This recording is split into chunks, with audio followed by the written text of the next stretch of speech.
Joe Rogan Podcast, check it out. The Joe Rogan Experience. Train by day, Joe Rogan Podcast by night, all day. Hello, Avi. Thanks for having me. My pleasure. I'm very good friends with your friend, Lex Friedman, and he highly recommends you as well. Oh, thank you. You know, he asked me about social media, and I told him I have no footprint on social media. He said, why? And I said, I promised my wife when I married her not to have any account. And he said, I should get married. Yeah, he reads accounts. He says he doesn't, but then he does. He reads like comments and stuff, and then he gets mad at things people say. It's kind of funny. Yeah, you see, I save the time. I don't even read what other people say. Good for And I you. don't care how many likes I have. That's the other thing. That's wonderful. That's a freedom. Yeah, That's exactly. an underrated freedom. Yeah. You came on my radar when you were discussing Oumuamua. Is that how I Yes, say it? that's the right. Oumuamua, which is an object that we detected in space that you believe could possibly have been extraterrestrial in origin, meaning from some sort of a civilization. Right. Yeah. Please explain to people what Oumuamua is, why it's so extraordinary, and why you think it's possible that it came from some other intelligent civilization.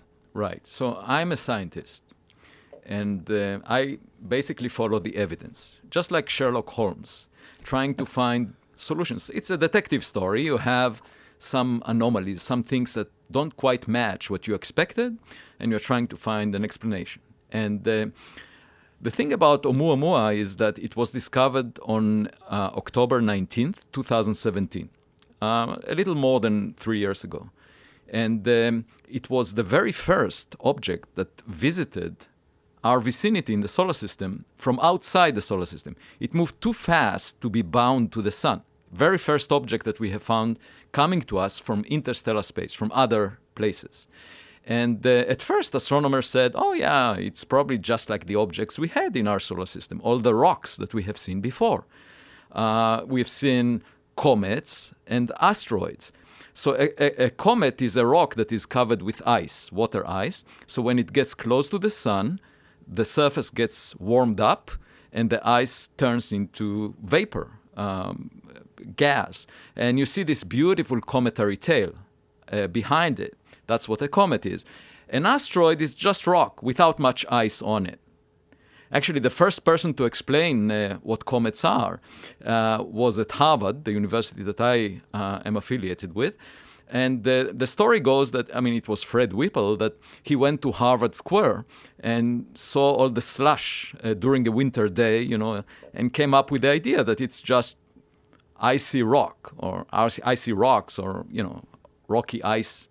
And that's what a comet is. And the comets come to us from the periphery of the solar system. And, astronomers said, okay, other stars may have them as well. And, since they are loosely bound, if they are in the periphery, they can be easily ripped apart from their host star. And some of them will fly in our direction. We will see them. So they said, Oumuamua is probably a comet. The only problem is there wasn't any cometary tail. So you look for a duck, but it doesn't look like a duck, So then the question is, what is it? And so people said, okay, it's just a rock without any ice on it. Then the problem was that it exhibited an extra push away from the sun. And usually you get it from the rocket effect. That when you make the cometary tail, it pushes the object in the opposite direction, just like a jet plane. A jet plane works by throwing gas out, and that's pushing you forward. So a comet has an extra push when it evaporates. But there was no cometary tail, so why did it show an extra push? That was the key question in my mind, at which point I started thinking, maybe it's not a comet and not an asteroid, something else, And the other strange thing about it, it changes its brightness by a factor of 10 or more. And the brightness of the object, the light that we see, is simply reflected sunlight. So just think about it. Think about a piece of paper, razor-thin piece of paper, tumbling in the wind, and changing the area that we can see the projected area of that piece of paper by a factor of 10 as we look at it. That's exactly what we inferred from this object spinning around every 8 hours, but changing its brightness by a factor of 10, meaning that the area projected on the sky that we see, that reflects sunlight, changed by a factor of 10. So that means it has an extreme geometry. Most likely flat, if you try to interpret the light that it reflected over as it was tumbling around. And so a flat object, about the size of a football field, that has an extra push. If it were a comet, it needed to lose about 1/10 of its weight. So a lot of evaporation. You can't just say, oh, it's a little bit of evaporation, and therefore that's why we don't see it.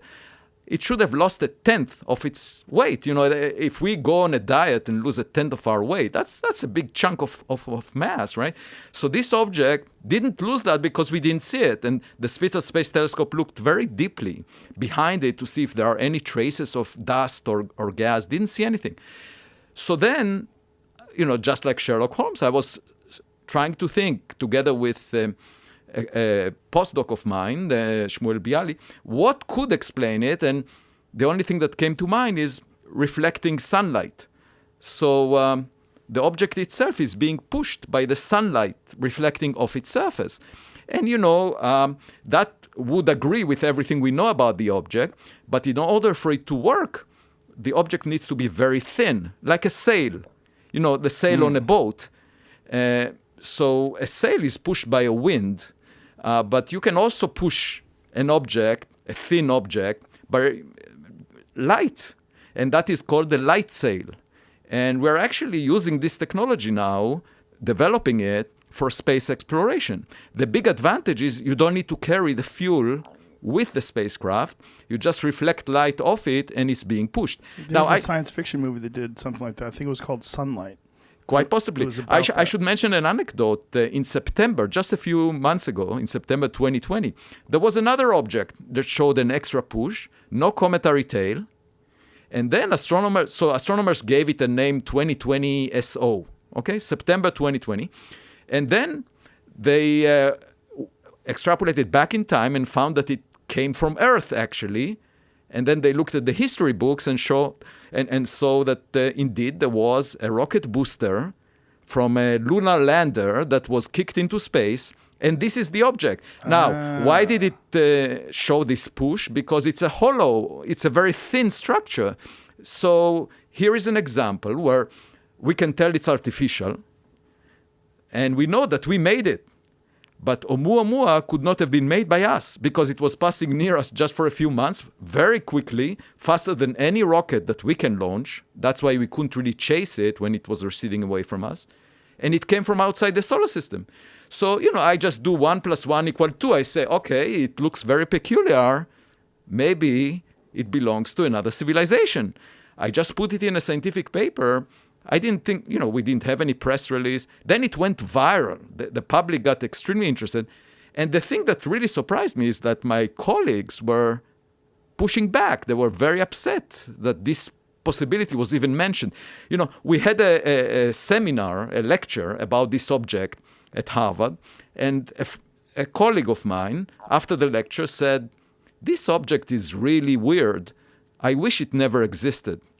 Now, to me, you know, that I was really appalled by this. How can you say something like that? You should be happy about whatever nature gives you. You know, you learn something new. If something doesn't look right, it actually teaches us, oh, it's a learning experience. We learn that we have to revise the way we think about reality, you know. That's a good thing. That's not a bad. You shouldn't always be in your comfort zone and think that the future will be the same as the past. So I actually see it as a blessing, you know. I can't imagine why anybody would be upset that it exists. Like, I wish it didn't exist. That's kind of hilarious. Because it takes you away from your comfort zone, you know? I know, but if you're studying the heavens, you're studying the cosmos, what is the ultimate thing that you could find? Another civilization or a piece of something from another civilization? That's exactly my point. But if you go back in time, let me give you two examples. Galileo Galilei said, I think the Earth moves around the sun. But at the time, philosophers knew for sure that the sun moves around the earth. You see it moving in the sky. It was consistent with their religious beliefs, everything. So they said, we don't want to look through your telescope to change our view. We will put you in house arrest. Now, what did they achieve by that? And by the way, I'm in house arrest, but it's because of the pandemic, not because. So what did they achieve by that? They maintained their ignorance, and the earth continued to move around the sun. You know, reality is the one thing that never goes away, irrespective of whether you ignore it. You can ignore it. Now, there is another example. There is a student at Harvard, that as a result of my book on this subject that is about to come out in a week or so, she was inspired to do her PhD on the theme of my book. So she invited me to a thesis exam just a couple of months ago, and one of the examiners, a professor, asked her, do you know why Giordano Bruno, an Italian guy, was burnt at the stake? And she said, well, he was an obnoxious guy. He irritated a lot of people, which is true. You know, he was an obnoxious. But the professor corrected her and said, no. It was because he said that other stars are just like the sun. You know, there are stars like the sun, and they have planets like the Earth around them, and there may be life on those planets. And that was offensive to the church, because if there is life there, and it had sinned, then Christ should have visited those planets to save them, to save the life forms. And, you need copies of Christ to visit those planets. And that was unacceptable, so they burned the guy. Burned him alive. So you see that, throughout history, people are not really open-minded about the sky, the heavens, as you said. Well, they're not open-minded when it comes to saying something that could make you an outcast, or that could align you with an outcast, or open you to ridicule. People don't like being ridiculed, and I would imagine that's one of the things you've experienced. Well, wonderful for you. Yeah, what I care about is, I operate by the same theme that basketball coaches tell their team. The team players, they say, keep your eyes on the ball, not on the audience. I really don't care what other people think. I just follow the evidence. Now, it may well be that I'm wrong, that this is really an unusual object that is of natural origin. And by the way, some of the mainstream astronomers try to explain it, but they always came up with an explanation that is the first object of its type that we have ever seen.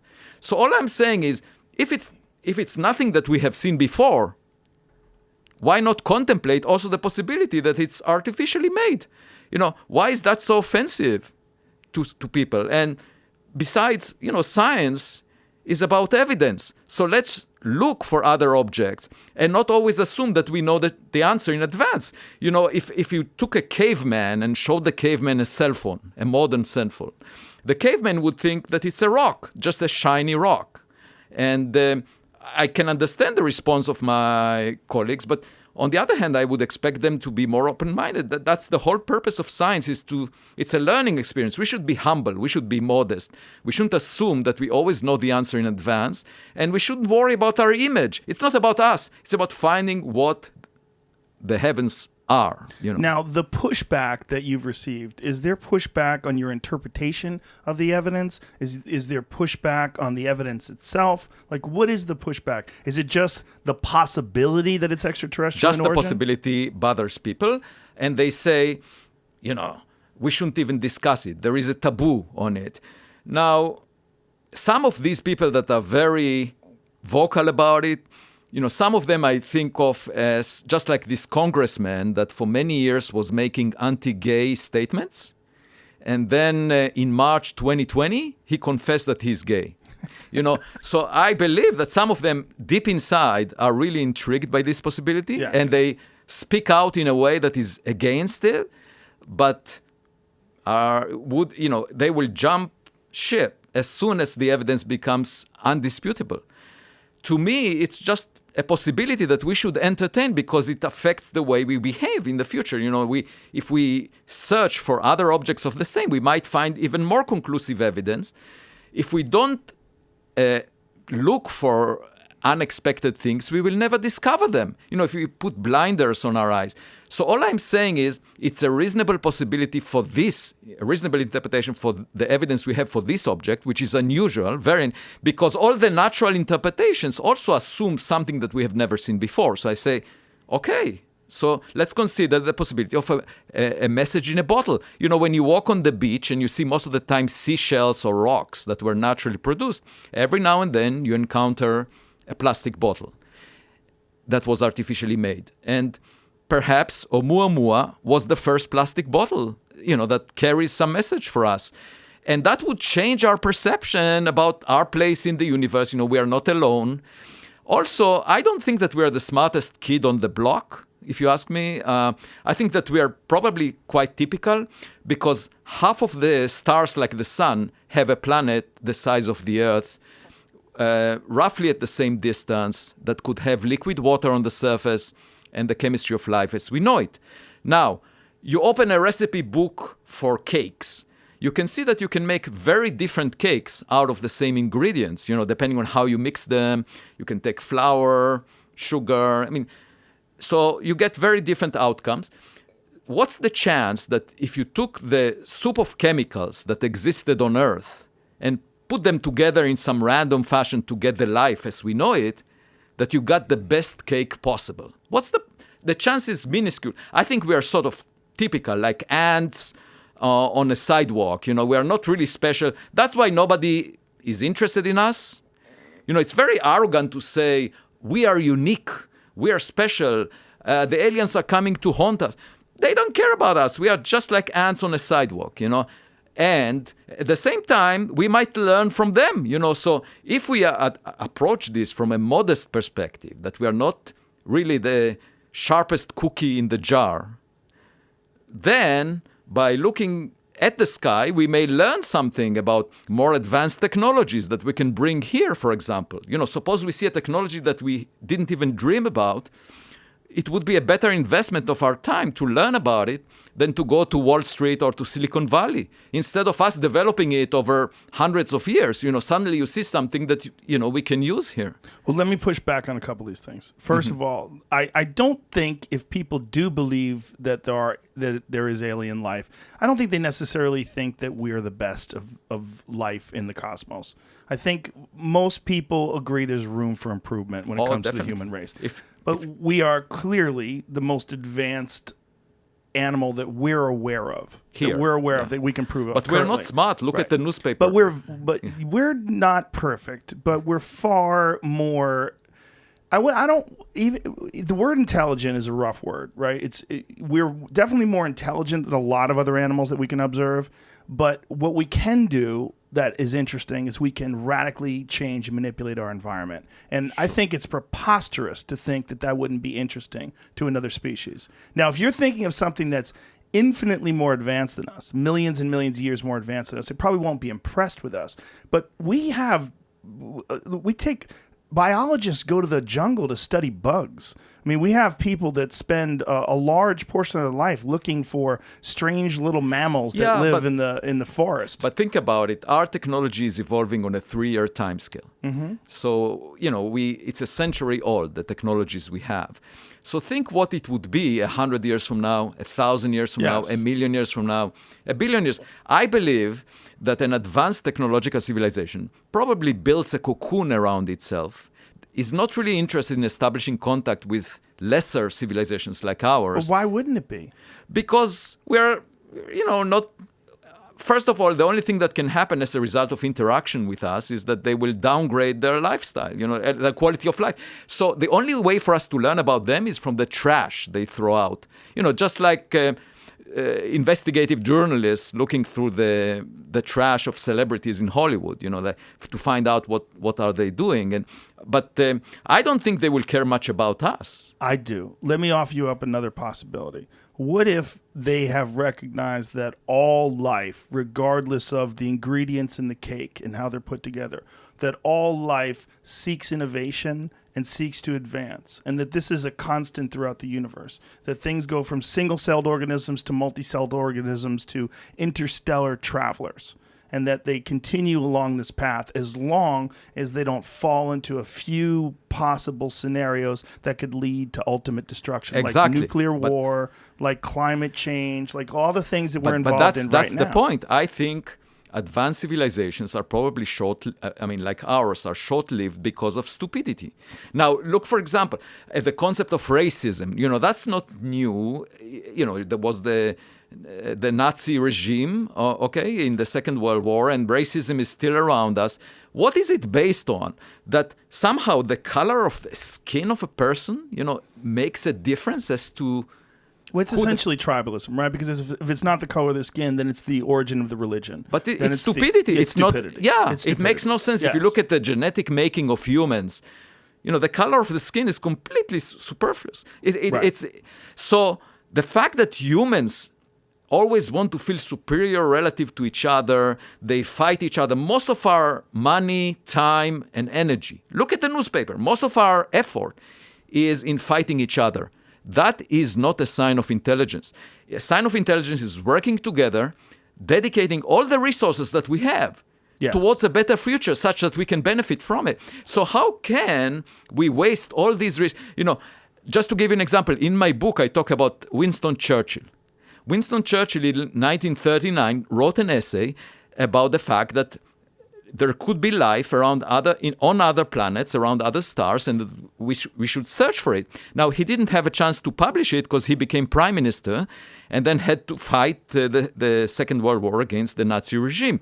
So much money was wasted in that war. If that money was allocated to the search for extraterrestrial life, the way that Churchill envisioned it before the war, we might have known the answer by now.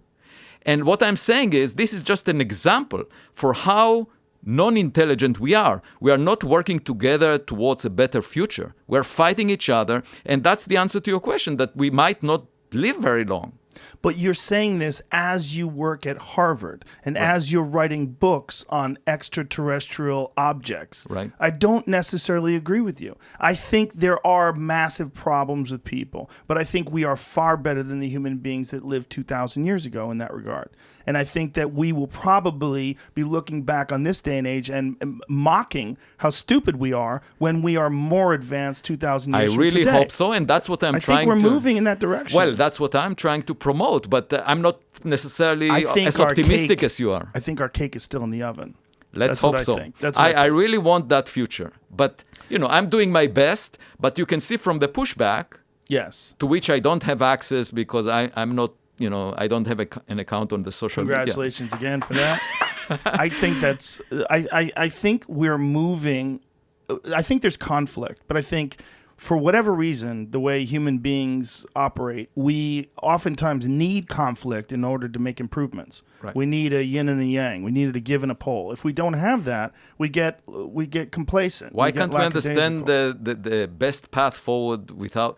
it's just like using a GPS system and it says recalculating. Yes. Every time we have a crisis, recalculating. So we recalculate our next move based on all the mistakes we've made. Why can't we be smart in the first place? I think we have biological limitations that are based on our ancestry. And our Yes, ancestry is I agree filled with with tribalism and agree with chaos, and we're primates. I mean, that's agree with part of the problem. And I think that our issue with racism is the same issue that we have when we have religious discrimination or cultural discrimination. It's tribalism. I agree. And we are, it's wired into our DNA. Now, my problem is, why couldn't science, given that, there are billions of Earth-Sun systems within just the Milky Way galaxy, and then 1 trillion galaxies like the Milky Way in the observable volume of the universe. Why can't the mainstream of astronomy simply say, conservatively, just assuming the most conservative, not speculative assumption. Conservatively, we are at the middle of the road, kind of life. It's very likely that we're not unique and special. And let's just look for evidence, search for it. Why should there be a taboo on discussing this subject? That makes no sense. For example, astronomers are now contemplating new telescopes of the future that will cost billions of dollars to taxpayers, okay? That would search for oxygen in the atmospheres of other planets around other stars. because oxygen could be indicative of life, microbial life. I say it will never be conclusive, such a search, even if it costs billions of dollars, because the Earth, for 2 billion years, the first 2 billion years of the Earth's history, didn't have much oxygen in its atmosphere. There were microbes, but the oxygen level was quite low. And then it suddenly rose after 2 billion years, half of its life. So not finding oxygen doesn't mean there is no life. And then if you find oxygen, it can be produced by many natural processes like breaking water molecules or other things. So it will never be conclusive. How can you make a conclusive statement if you find industrial pollution in the same atmosphere? You just search for CFCs. These are the molecules produced by refrigerating systems, by industries. If you find evidence for that, there is no way that nature can make these very complex molecules naturally. So I say to the mainstream of astronomy, use the same instruments and motivate them by this question of can we detect industrial pollution? And I wrote a paper about it. And the thing is, the public is extremely interested in this question. And the public funds science. So how can the scientific community shy away from a question that it can address with existing technology, when the public is very interested in that? How can there be a taboo on this question? That's the thing that really puzzles me. Now, I wasn't working in this area until the last 5 years or so. I was working in studying black holes, studying the universe, and I came across a number of ideas that led me into this rabbit hole, into this subject. Now I'm about to publish this book at a popular level, but also a textbook 6 months later that describes all the science that we have related to the search for life outside Earth, far from Earth. And I'm just amazed that it's not part of the mainstream. It's really surprising to me, and I think it's inappropriate because you look at physics, theoretical physics, there are lots of speculative ideas in it. Like people talk about extra dimensions, the multiverse, supersymmetry, superstring theory. All of these have no evidence to their credit. There is no experimental test, not even thought about, like in the next decade, the next 2 decades. But these ideas are part of the mainstream. So you see physicists giving each other awards and doing intellectual gymnastics, just demonstrating that they're smart. And to me, that's an unhealthy situation in physics. You can do it in mathematics where it's completely detached from any application to reality. But in physics, we are supposed to describe reality. And yet you have these intellectual... So it's as if the physics community, some parts of it, decided that the most important task is to demonstrate that you're smart. And that is really strange to me because, we're supposed to understand nature, not show that we are smart. Einstein made three big mistakes at the end of his career in the 1930s. He argued that black holes don't exist, gravitational waves don't exist, and quantum mechanics doesn't have spooky action at a distance. He argued all these 3 things at the end of his career when he was the most experienced, And he was wrong. We have experimental data that shows that he was wrong on all 3. And what is the lesson from that? Even the smartest person, that was last century in physics, can be wrong if he works on the frontier because you never know exactly where the truth lies. Okay, you have to take risks. And if people want to just demonstrate that they are smart, it's better not to take risks. And how do you not take risks? If you work on ideas that will never be tested against data, against evidence. So if you work on superstring theory or on extra dimensions or on the multiverse, you can do intellectual gymnastics and impress your colleagues that you're smart. And you will get jobs, you will get recognition, you will get awards. If that's your goal, that's a completely legitimate framework. But I see it as a violation of our commitment as physicists to understand nature. It's not really about us. Physics is a dialogue with nature. You listen to nature, you see what the experiments are telling you, and you learn. And perhaps you were wrong. You take risks. It's not about your image. It's not getting more likes on Twitter. So that's why I don't really care what my colleagues say. If this object looked unusual, I just talk about it the way I would talk about any other anomaly.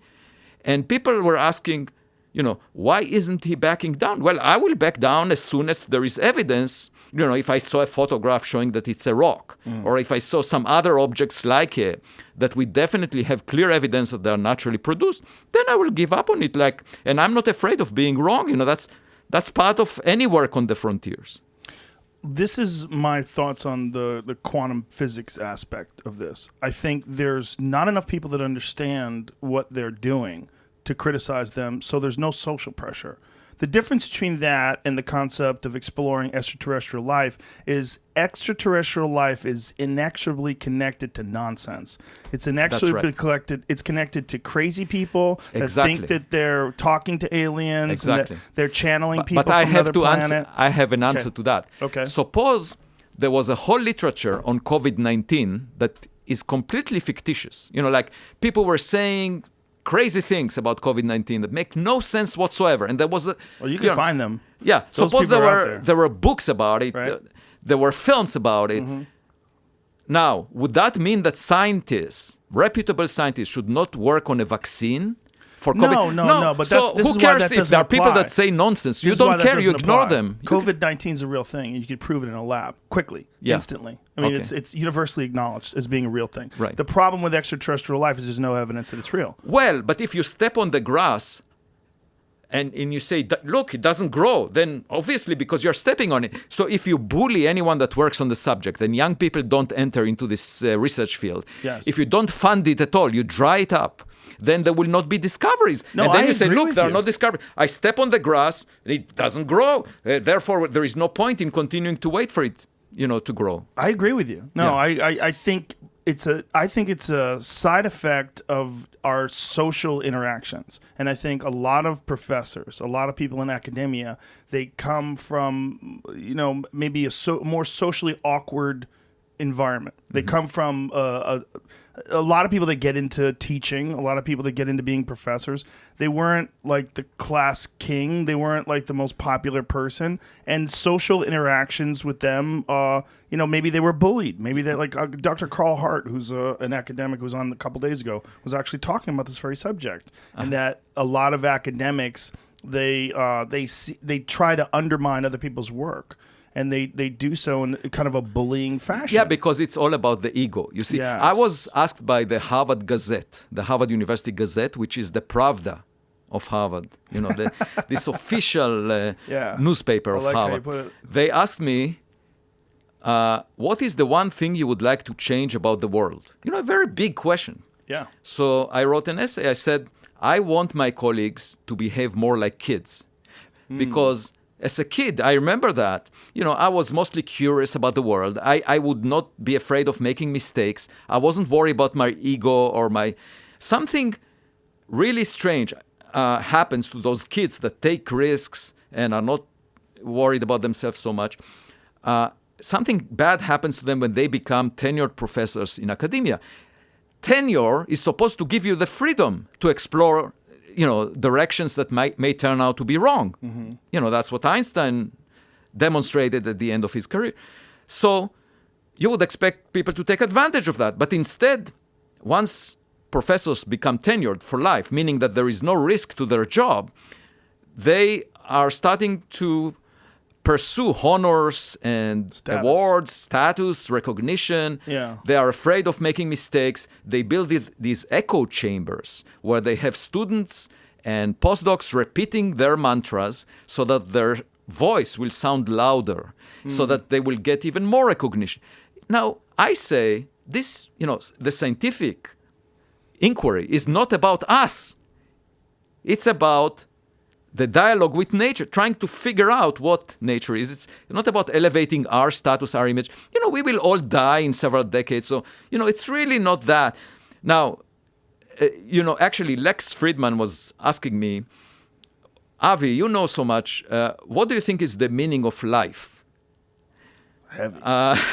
And I told him, look, I think we just exist. Any meaning that we assign now will go away in 1 billion years because the sun will boil off the oceans on Earth, there will be no life on Earth. All of these things that we call meaning, they are really temporary in the big scheme.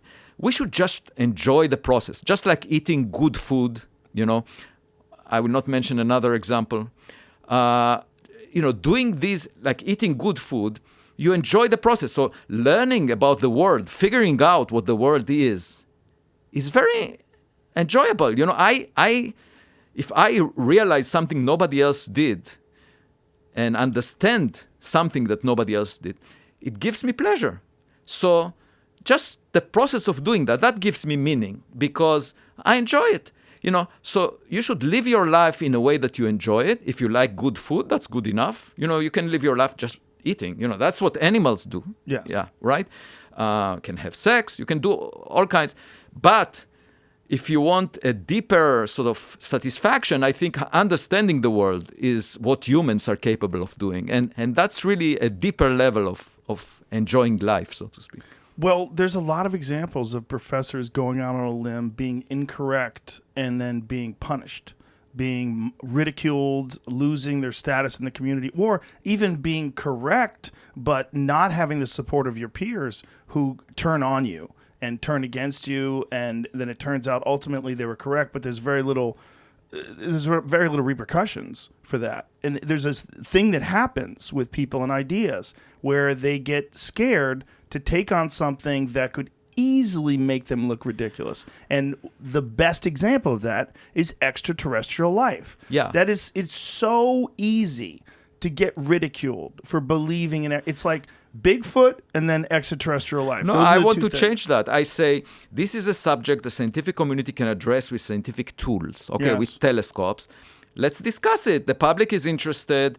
Let's forget about the past and look for a better future, right? And my point is there are many examples for unborn babies, in science where people were ridiculed and ideas were never pursued or delayed, For example, looking for planets around other stars. That was something that was suggested in 1952 by an astronomer called Otto Struve, who said, if you take Jupiter, the planet Jupiter, put it close to the sun, then it will move the sun back and forth a lot. And you could tell if there is a close-in Jupiter near other stars by looking at their motion, or looking as it occults the star, comes in front of it, transits in front.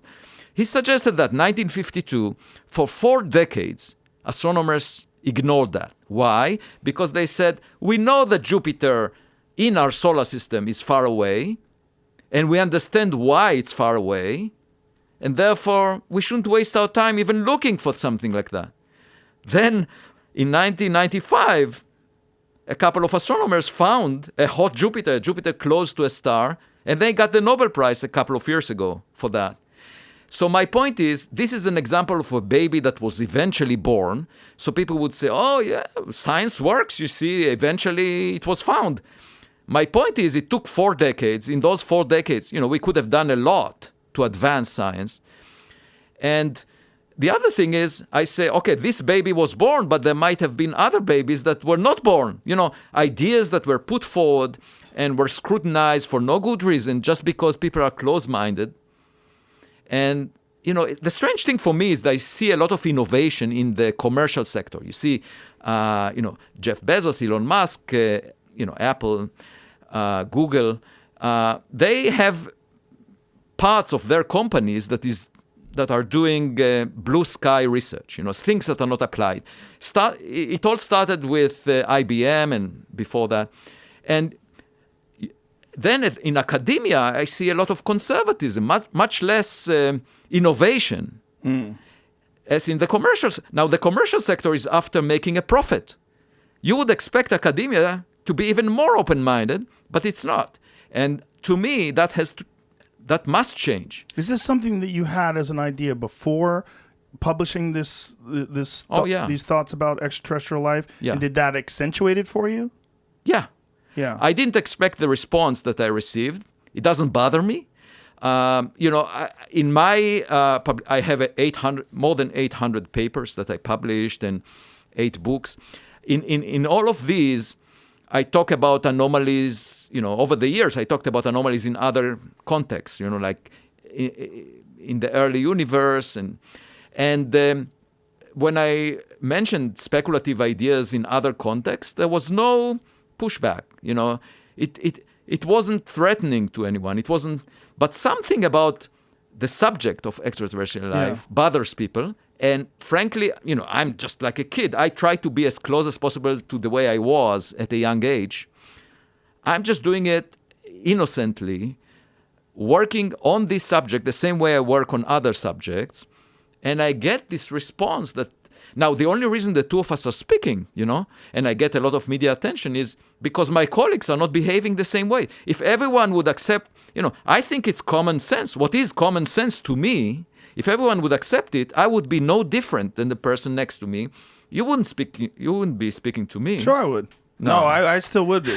I would love to talk to you. I grew up on a farm, by the way. I'm not a typical astronomer. That's Yeah, you were explaining that. Did you grow up in Israel? Is that where you I were grew up in Israel on a farm. I used to collect eggs every afternoon and drive a tractor to the hills and read primarily philosophy books. That's what I was interested in, the big questions. But then, I had to serve in the military. And I had two options, either to run in the fields with a machine gun, which I did partly, or to do intellectual work, and I could do that if I were to work in physics. So I said, okay, I'll do the physics, and I was recruited to a special program that allowed me to finish my PhD at age 24, and then I worked not on astronomy, but then I actually led the first project that was funded by the Star Wars initiative of Ronald Reagan back in the 80s, the first international project. So General Abramson came to visit Israel, and we presented the project to him. I was the theorist leading that project, and he liked it a lot. So it was the first project to be funded outside the US, related to SDI, the Star Wars initiative. So that brought me to visit Washington quite often because we were funded by the US. And in one of the visits, I went to Princeton because I heard that, Albert Einstein was at the Institute for Advanced Study, and I wanted to see the place. And someone introduced me to John Bacall, who was an astrophysicist there, working mostly on the sun for his career. I didn't know how the sun shines when I met him.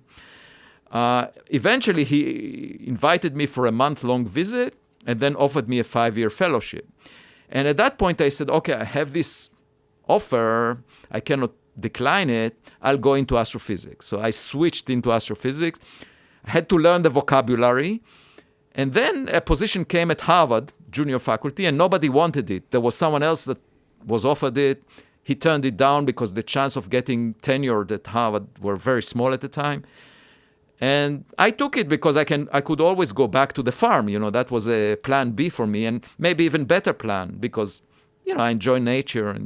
But then they promoted me to tenure in 3 years, and I became the chair of the department a decade and a half later. So I was the longest serving chair between 2011 and 2020. So that 3 terms. So, I'm in a way should be regarded as part of the establishment because I was the chair of the Harvard Astronomy Department for 9 years, 3 terms. And I also chair the board on physics and astronomy of the National Academies. And I was a member of President's Council of Advisors on Science and Technology in Washington. And, I'm also chair of the Starshot initiative of the Breakthrough Foundation. I have a lot of leadership, and I'm the director of the Institute for Theory and Computation at Harvard and the founding director of the Black Hole Initiative, which is a center just focusing on black holes. So I have all these leadership positions, but fundamentally, I'm just like a kid. I don't care about these labels. All I care, I try to keep my eyes on the ball.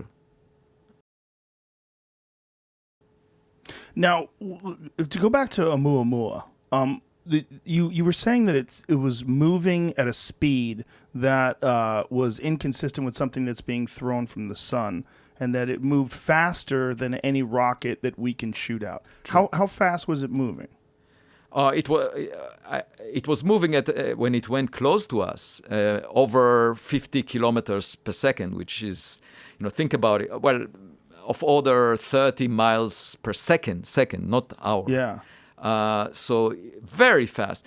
Now, by the time we spotted it, it was already moving away from us. So it's just like seeing a guest for dinner and then noticing that the guest is weird once it left through the front door into the dark street. So you can't, by now, as it moved out, by now it's extremely faint. It's 1 million times fainter than it was when it was close to us. What is the normal speed of a comet? It's at least twice slower. So all the comets and asteroids we have seen before are bound to the sun. Mm-hmm. And so they come from the outer part of the solar system. They are sinking on an orbit that almost goes towards the sun, but not quite. And so they pass near us, some of them. Most of them are moving far away from us, so we don't see any cometary tail. And they basically, because they are bound to the sun, they are not moving as fast as an object that came from outside that is falling near. And we could tell that it is an interstellar object. That was the first thing noticed.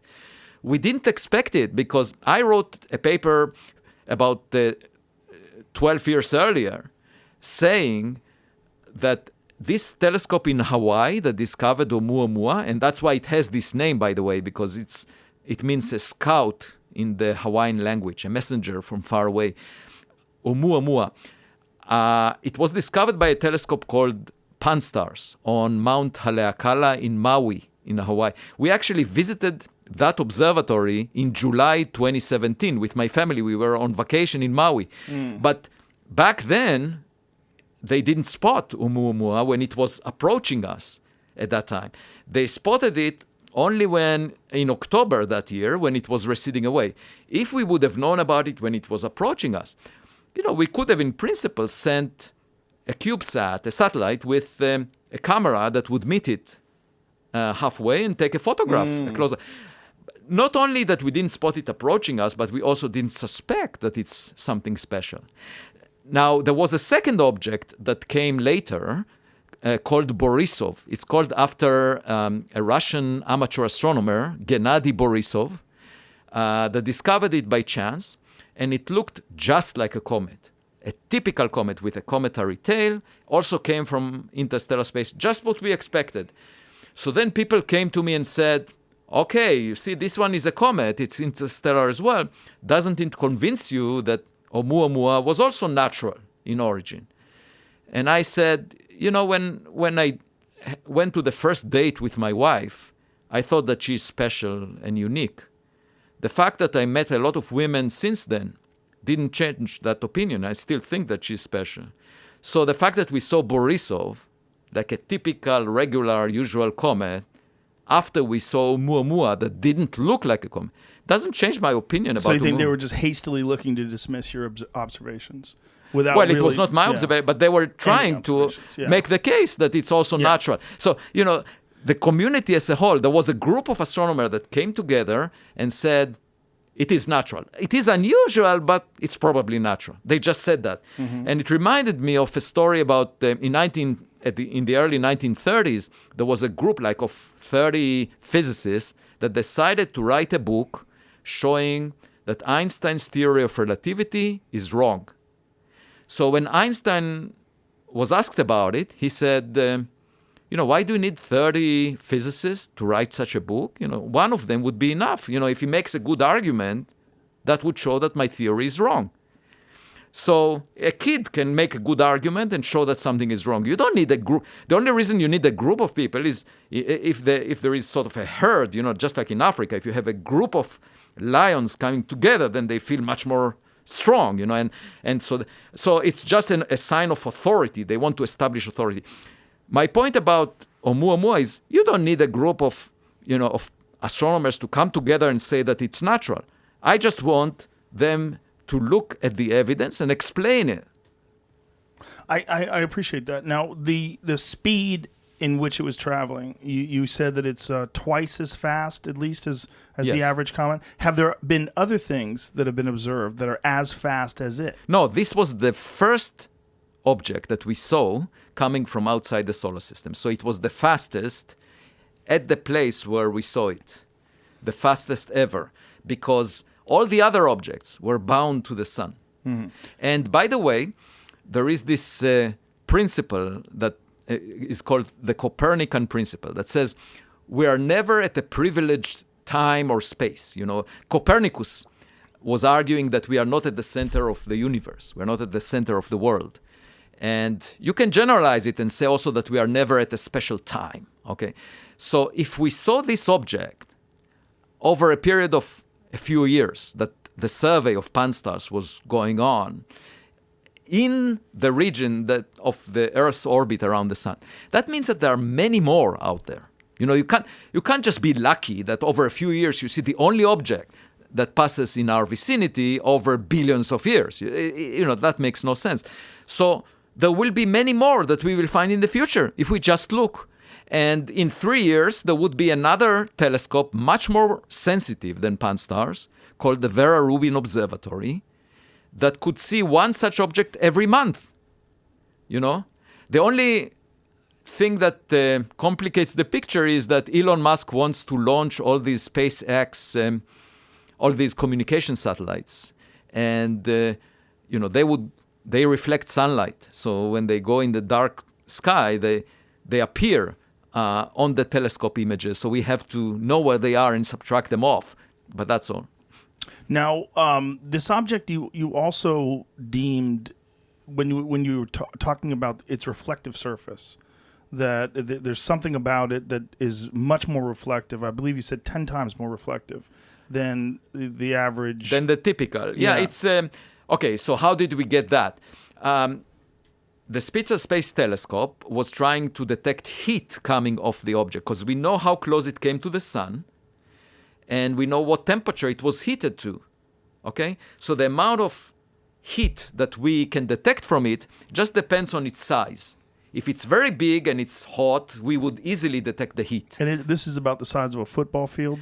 So roughly? then, so it's less than a football field. So from the fact that the Spitzer Space Telescope didn't see any heat coming off it, you can put an upper limit. You can say the size is smaller than something. Okay, so roughly the size of a football field.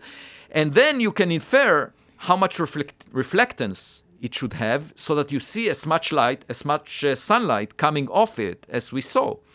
And it's at the shiny end of the objects that we have seen before. I mean, it's not completely unprecedented. There are objects that are as shiny as this one, but it's not, one of the dark objects, like middle of the road kind of objects. It's at the shiny end.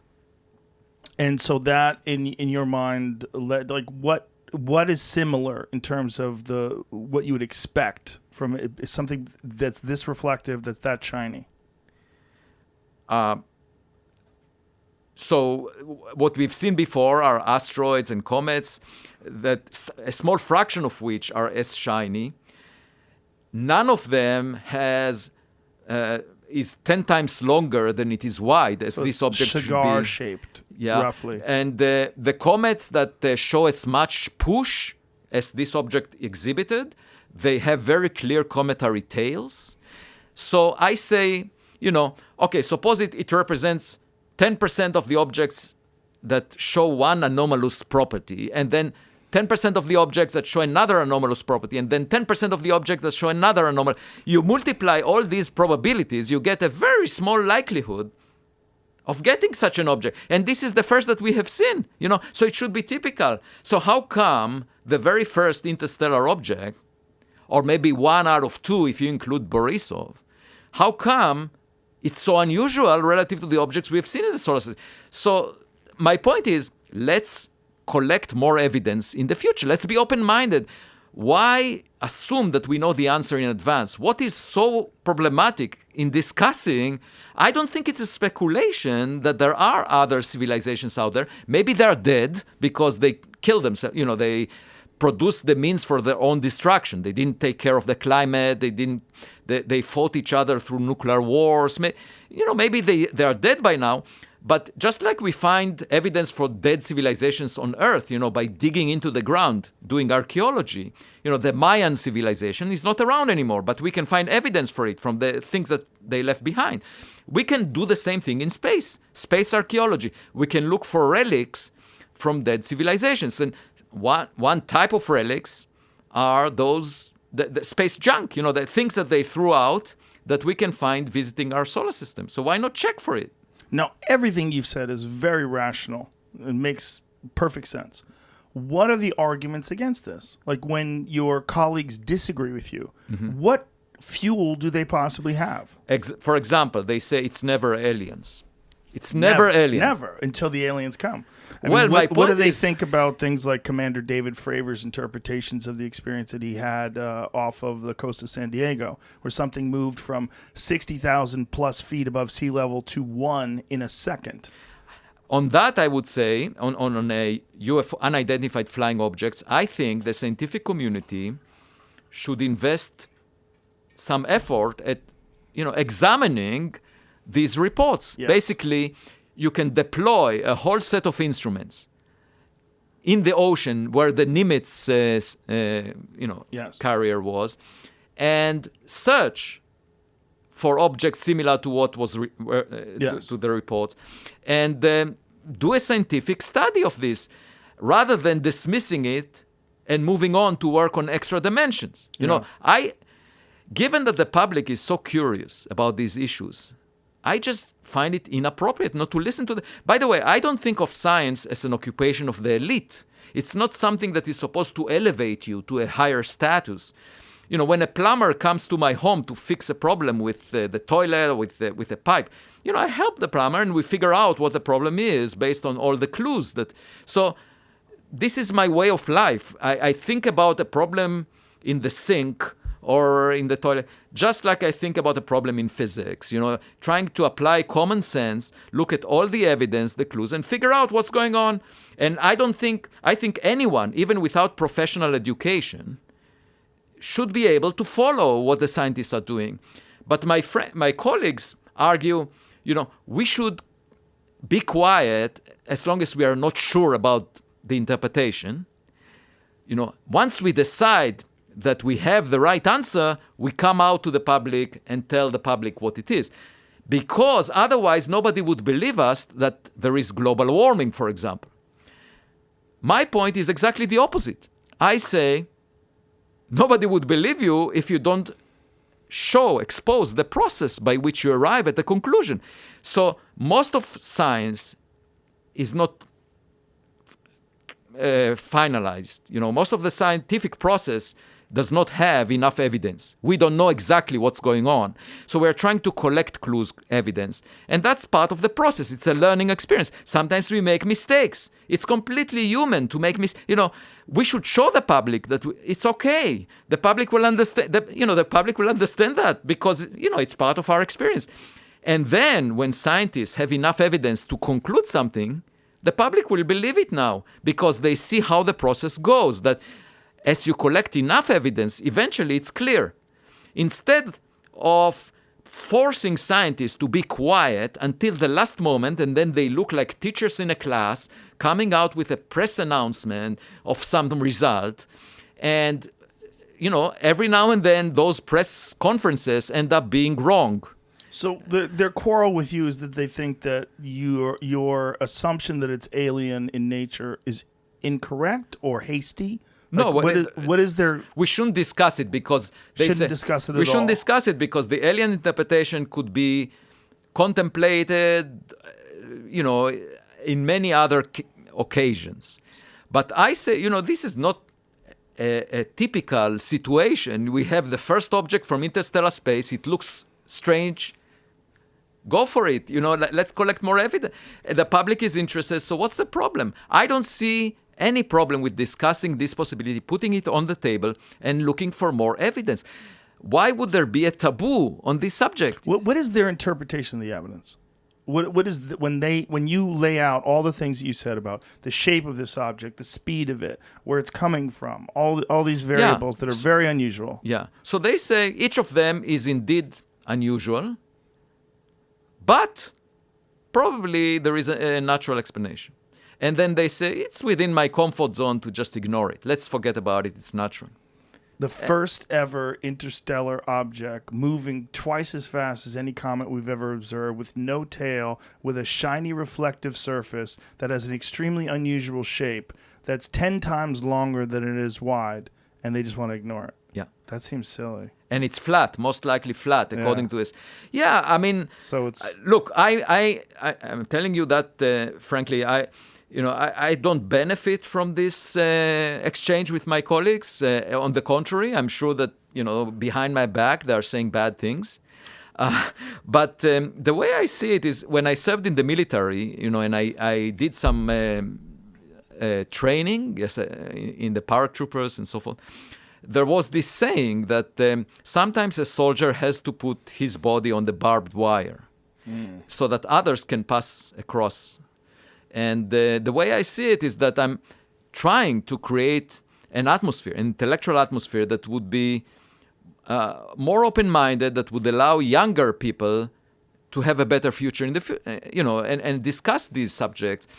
To me, I also think that it's just inappropriate, unhealthy for science to speculate about extra dimensions, about all these things, while avoiding even the discussion on technological signature. They're not the same people, though, right? Not the same. You're saying science in this gigantic blanket. Yeah, but there is this but culture. Quantum physicists and astronomers, they're not the same. But Right. but think about it. Mainstream. And the astronomers are completely fine with the discussion on extra dimension and the multiverse. They don't complain about it. So, and but it's not their field of discipline, right? It doesn't threaten them in any way. I think there is something about extraterrestrial life that is so important for us Yes. that they prefer, just like my colleague said, I wish it never existed. But it's kind of crazy for someone who is an astronomer to not want there to be evidence of extraterrestrial life, or at least extraterrestrial civilization, some discarded piece of a civilization that's hurling through our galaxy. And that's what you believe, right? You don't think it's actually a ship. You think it's some sort of an object that's like artificial. I don't know what it is. It could be just a surface But there's layer. something about the way it was moving. Yeah, it was pushed by sunlight, in my view, just like this. The tumbling, though? It was tumbling, so it probably was not functional. It Right. could be a piece of a surface layer of a spaceship that was ripped apart. Or it's something that. Now, let me mention a few examples that my colleagues suggested. So those mainstream astronomers that try to explain the observed properties of Oumuamua, an example for an explanation that is natural was that it's a dust bunny. The kind of thing you find in a household, the collection of dust particles, a dust bunny, you find in the corner of your... but a size of a football field and 100 times less dense than air that is pushed by sunlight. What? Very porous. That was an explanation of a natural origin. Why would it be so reflective? They didn't discuss that. Then there was another suggestion that it's frozen hydrogen, like a hydrogen iceberg, and that evaporates, but hydrogen is transparent, so you can't see the cometary tail. The problem with that is we showed in a scientific paper that it would not survive the journey because hydrogen can easily get evaporated by starlight impacting on its surface. So, these are the kinds of ideas that were... And then there was another idea that maybe it's a piece of an object that was shredded by a star when it passed close to a star. But the problem with that is usually you get shrapnel or pieces that are elongated from such a disruption, whereas this object was most likely flat, according to the analysis of the light curve. So, these are the ideas of the mainstream astronomers that try to explain it as a natural origin. Now, this object, the way it's detected, you can't see a clear image of it, correct? No, you can't, because it's too small. From the distance it had from Earth, our telescopes are not big enough to resolve it. So how do we detect it? What are we detecting? We detect the reflected light from it, the sunlight that bounces off its surface. We can see it. So, it's just reflecting some light, and we see it as a point source. But if we were to discover it when it was approaching us, we could have sent a camera that would come close to it and take a photograph. But there's no images of it that anyone can look at. No. So when the machine, when the observatory is detecting it, they are detecting it as data? As a point source of light. a source of light that cannot be resolved. Like There it is. That's what they were seeing. yes. So the thing that is circled is Oumuamua, and all these other dots that you see are trails of stars. Now, Oumuamua was moving in the sky very fast, but if we focus on it, then the stars are moving relative to it, and that's why you see from, a sequence of snapshots, you see these trailing trails of stars. Now, is there anyone who agrees with you? Well, the people that I worked with. Yes, but I mean, are there other astronomers that have stepped out with you and said, I think he's got some really good points Not here? stepped out, but behind the scenes. One of the reasons I wrote it up is because people that I respect told me that they think this is really unusual. The behind the scenes people. Yes, They don't want to step out in public. that's right. Isn't that unusual? Yeah, but I don't. Or not care. even unusual. It's just sad. It is sad. The entire situation is sad. Well, it's not that sad because a lot of people are discussing it because of the fact that you have the courage to talk about it openly. Right. Yeah, I mean, it's not sad. It's not sad. It's just it just explains the state of modern academia and that it's filled with human beings, and human beings are flawed. And there's some really typical psychological traits that people that might be a little socially awkward display. But And by that's the what way, we're the seeing. public is different. Yes, I very different. I get a very different Well, response. we're dumb, and we depend on people No, like you. I and wouldn't say stories that. like this are fun. I would turn it around. I would say that you are open-minded and you are, you're much more forward-looking. Yes, I think the public is more forward-looking when it comes to extraterrestrial life, but also less informed. They believe things they maybe shouldn't believe. True. And it's a complex, very bizarre issue. But my because- point is, unless you look, you will never discover those Of things course. that you have convictions about. Yes. So if the scientific community shies away from this subject, obviously there will be no news, and the public is starved. Yeah. The reason I get this attention is the public is starved, really wants to know more about it. The scientific community has the ability to explore it, but they shy away from it. So I'm sitting in between, in this very awkward, strange situation. I told my wife, when this story broke out, I said, look, I just cannot believe this, that it's so obvious that the scientific community needs to explore it because the public funds science and it's common sense. I just apply common sense to it. And yet my colleagues do not agree with me. I cannot believe this. Well, I believe it also. I think it's also part of the thing that they didn't come to the same conclusion. Even if your data and your interpretation of the data makes sense to them, if they didn't come to that conclusion on their own and you are also in the same field as them, they might want to just diminish your Yes. findings. Yes, there is this tendency as well that stems from jealousy to the attention and so forth. But the way I see it, and frankly, it's not about me and it's not about the public media attention and so forth. It's about, are we alone? Yes. And are we the smartest kid on the block, or not? And the only way to find out is by collecting evidence. Yeah. So let's look for more objects of the same. And that's all I'm trying to advocate. Let's be modest, not say that we know the answer in advance, because that would resemble those philosophers that put Galileo in house arrest. Let's be open-minded.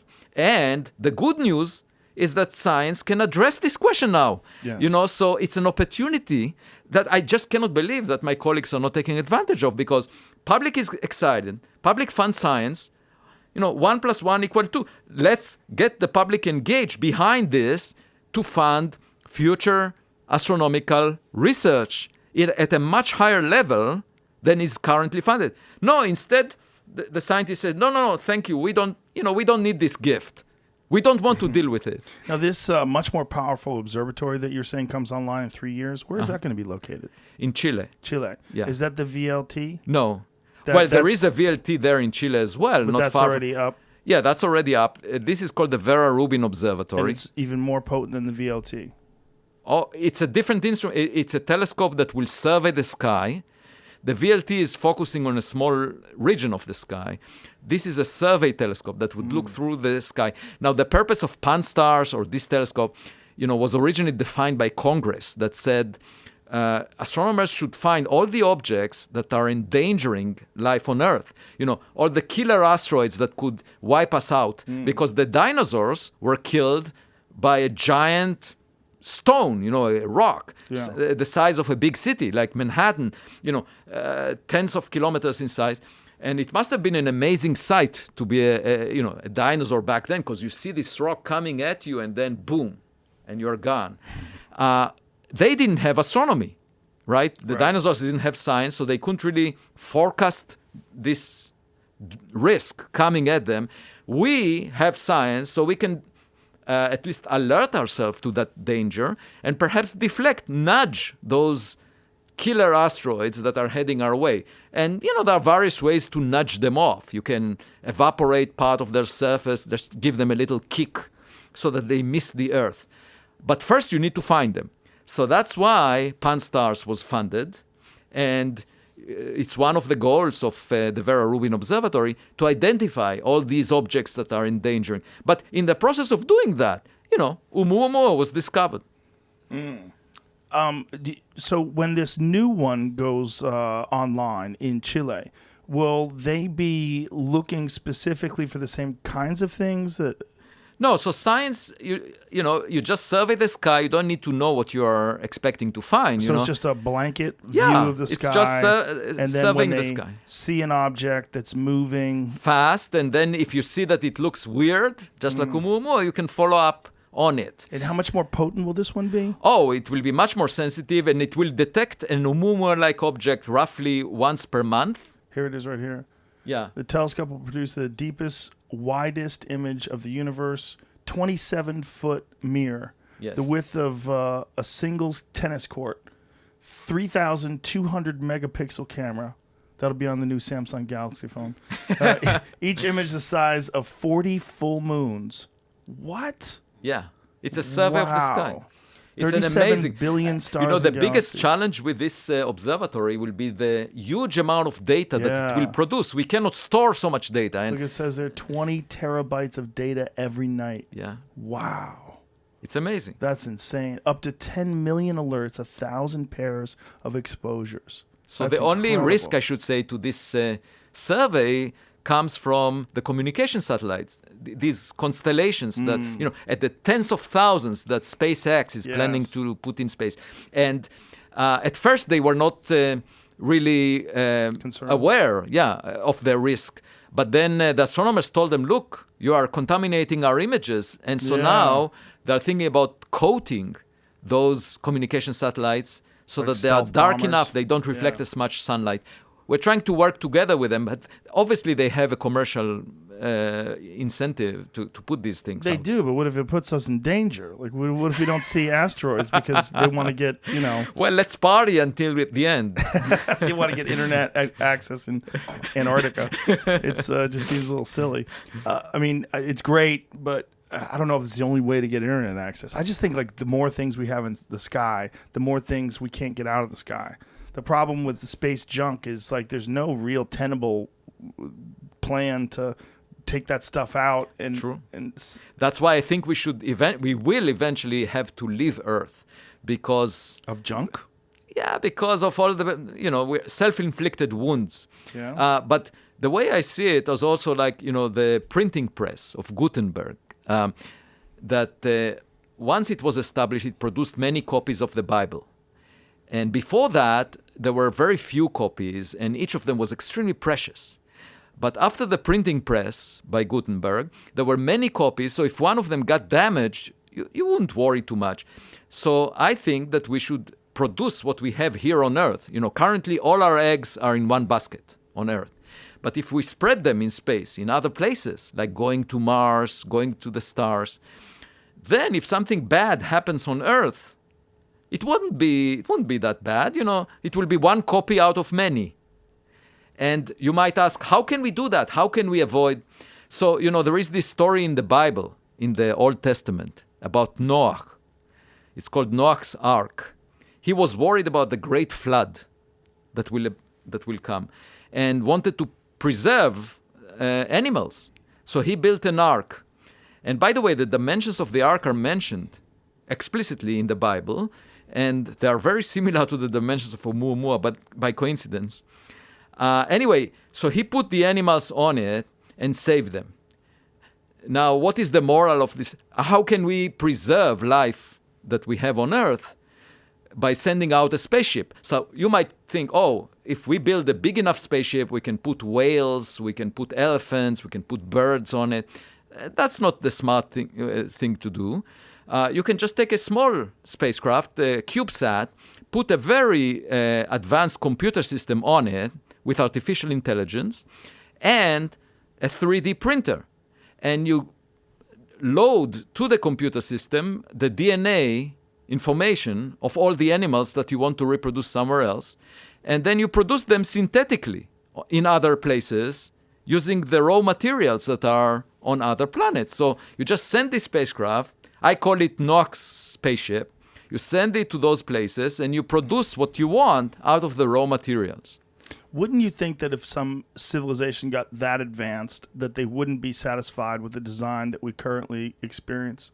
Like the design of the animals, the design of the people. Wouldn't they want to make that better? Yes. Like make people that can breathe underwater. Yes. Make people that don't get cancer. Right. Yeah. And I think maybe the ultimate, we are evolving. We started just like animals and we are getting better.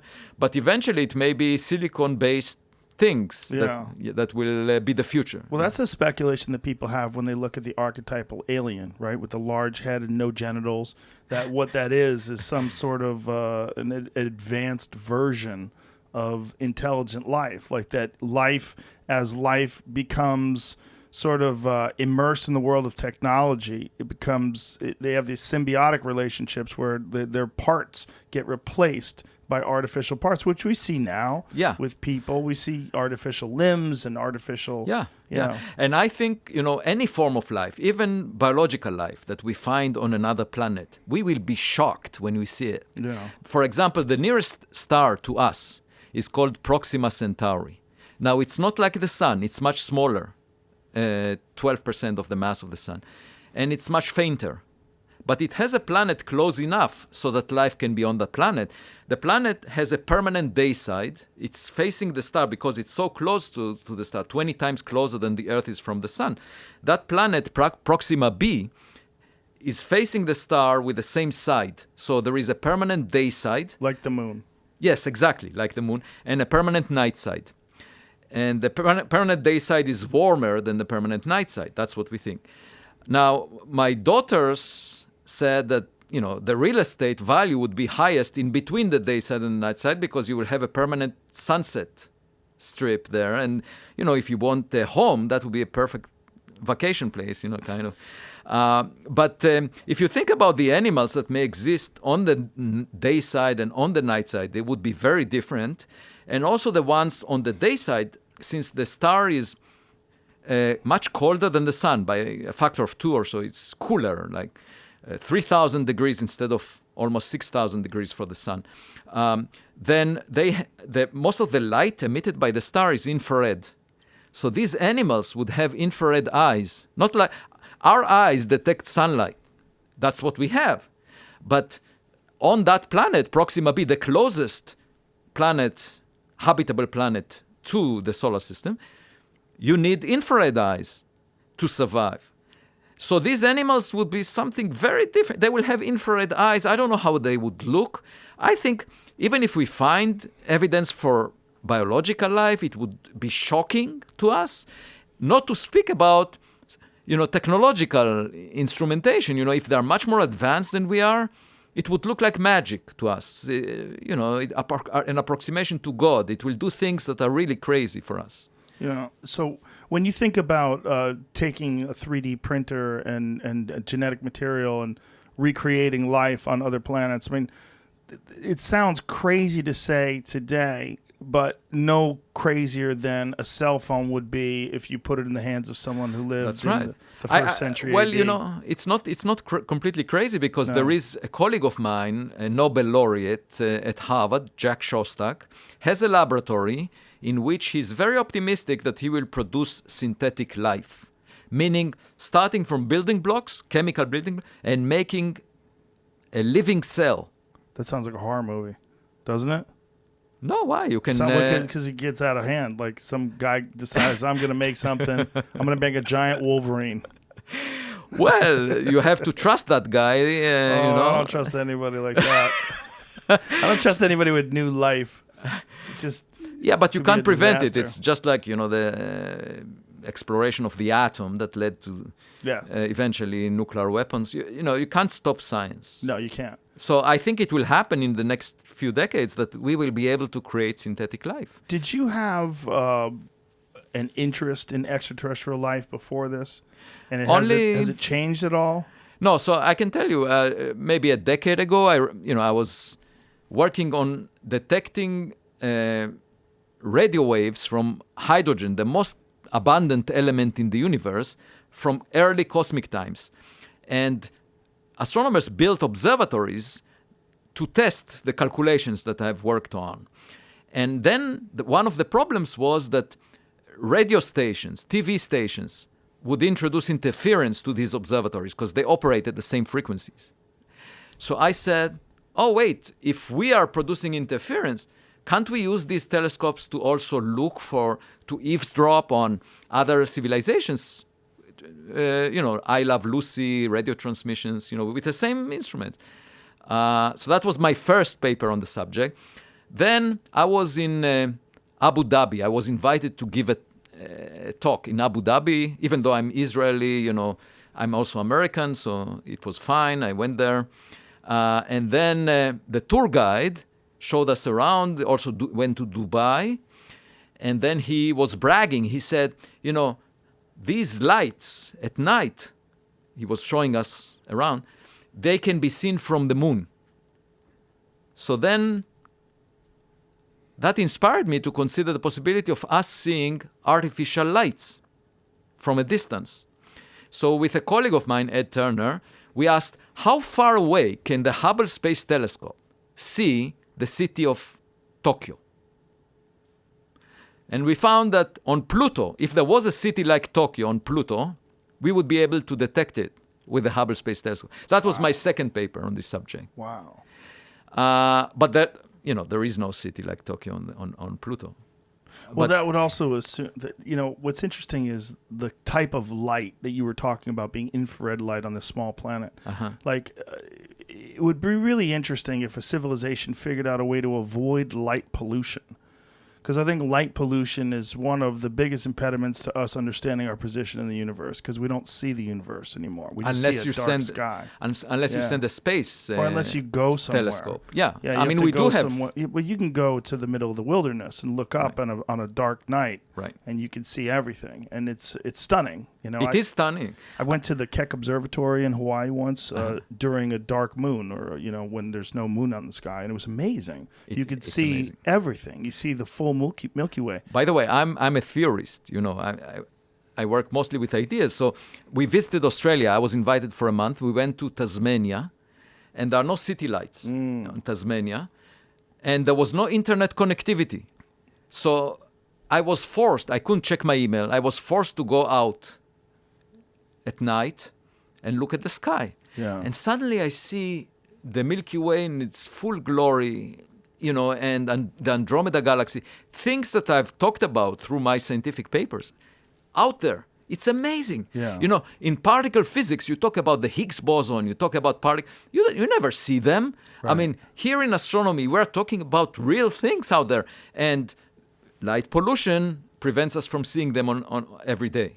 Yeah, if you go to the Big Island, right, they have those diffused lights in their street lights. It's a different kind of lighting that doesn't interfere with the light that you can see from the sky, so that it doesn't screw up the observatory. But when you do manage to see the heavens for the way they are, it's one of the most spectacular things you could see.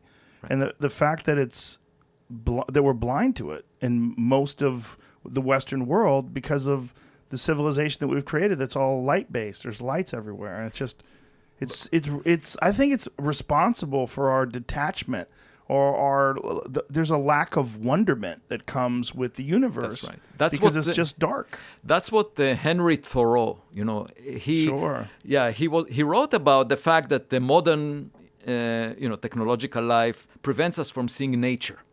And he went to the Walden Pond and wrote about it. And he was right, just following what you said. And you know what? The thing that astronomy is sending us is a very clear message that most of us miss. The message to me is very simple. Be modest. You have to be modest. Yeah. When you see how big the universe is, if you are an emperor or a king and you conquer a small piece of land on Earth, a lot of alpha males, white alpha males, were extremely proud. I conquered this piece of land on Earth. Even if they conquered the entire Earth, they were not more significant than a single ant hugging a single grain of sand in the landscape of a huge beach. It's not very impressive. How can you ever be proud of yourself, given this big landscape? And moreover, you know that the Caesars in Rome used to have a person next to them. Whenever they would win a battle, that person, his duty was to whisper in their ears, "You are mortal. Remember that you live a short amount of time." And that's very sobering. We are a small component of the universe. We're also living for such a short time. And I realized it when both my parents passed away over the past few years. And I said to myself, the hell with it. Forget about all this nonsense. Let's just, just like in Gone with the Wind, I said to myself, I don't give a damn about what other people say. Just let's just focus on substance, okay? And not pay attention so much to ourselves. We're not that significant. Not assume that we are unique and alone in the universe. Let's just, find out the answer. I think the public, and I think even, you could tell me whether the scientific community agrees with this, but I think people are more apt to believe in the possibility of extraterrestrial life today than ever. And I think part of that has to do with some of the stories that have been published, like in the New York Times in 2017, and then accounts from people of experiences with unidentified flying objects like Commander David Fravers and some other people that are very reputable people that also are fighter pilots and people that understand what they're looking at, and then are using not just their eyesight, but they're also explaining that this thing jammed their radar. It moved at an impossible speed. It was tracked with equipment. These revelations, I think, have led people to relax some of their skepticism. Me personally, I could say from my own personal experience, I never denied the idea that alien life is possible, but I did deny. I just had extreme skepticism at the people that proclaimed that they had experiences, because I know people love to be special, and they love to be special without putting in a whole lot of work. And one of the best ways you could be special without putting in a whole lot of work is to have a special experience that only you get to have. Whether the aliens chose you or the angels chose you, or whatever it is, those people are. You should always be very skeptical of people who claim to be special without having put in any work, because it's just a part of human psychology. People want to stand out, and one of the best ways to stand out is to claim special abilities like psychic talents or I'm a channeler. These people are all full of shit, right? We all know it.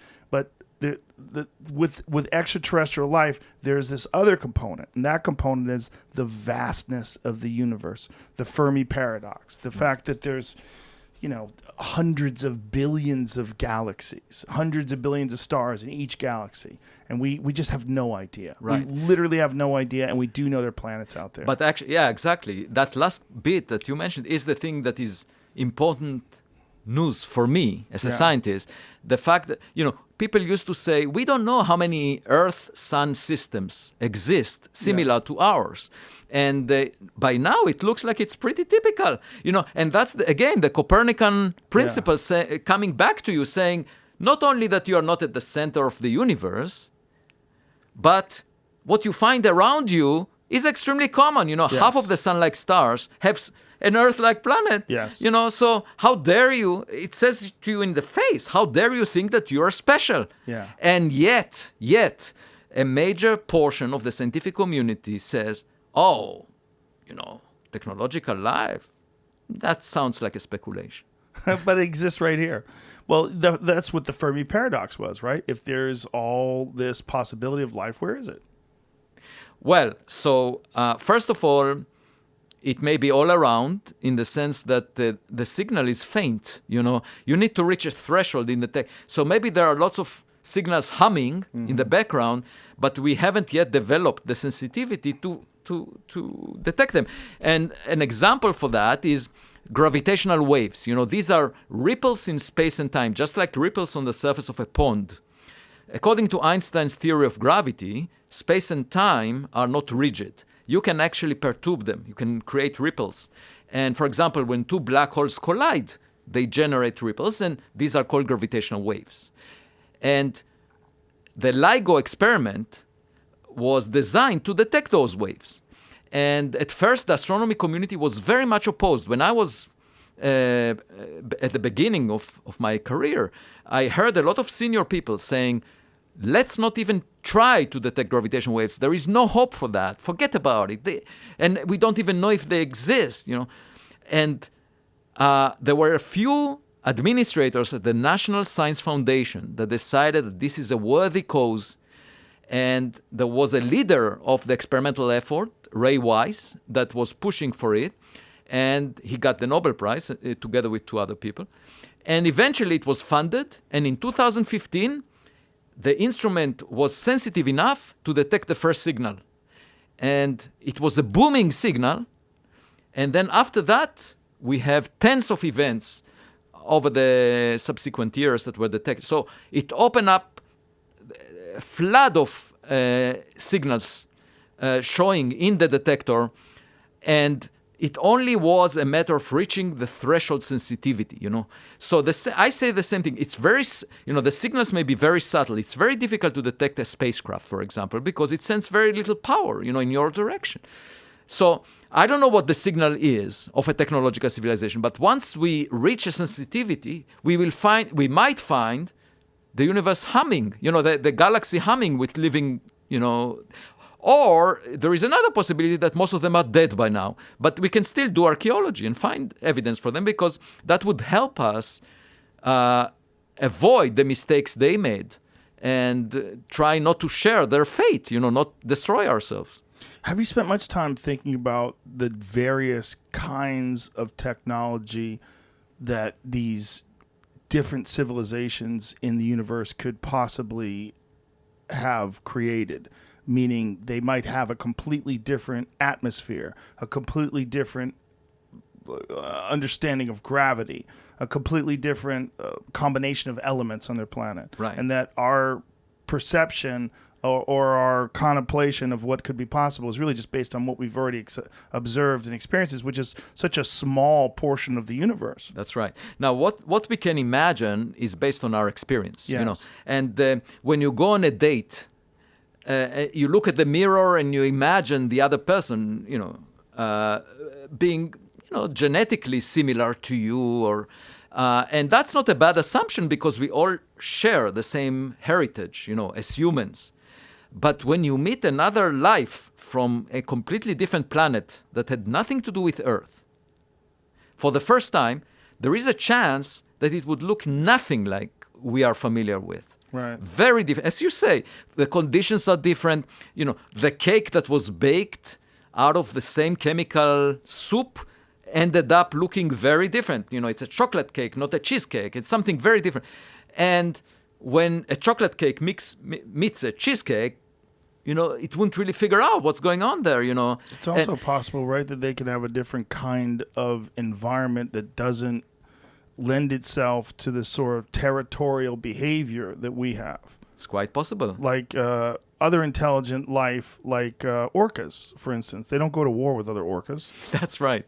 They're obviously very intelligent. Speaking about that, I was asked to participate in a debate about whether the space race between the US and China is bad or good for humanity. It was organized by IBM and Bloomberg News. And all three debaters, the other debaters, were talking about the military risks that space poses.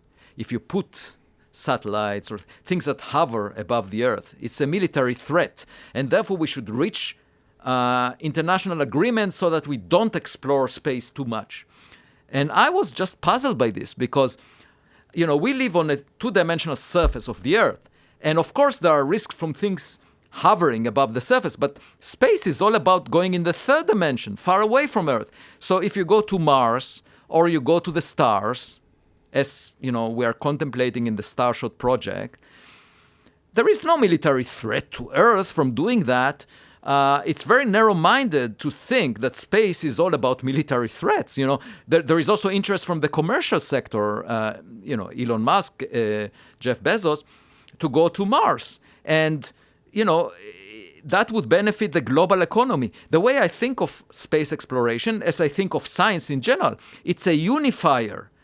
Nations can come together in exploring space, in doing science, like we learned from COVID-19. Rather than always think territorially, as we are used from the primate phase, as you mentioned, we should come together. And science is the best vehicle to bring people together. Because, again, it's not about ourselves. It's about trying to figure out nature. And nature is shared by all of us. Space can be shared by all of us.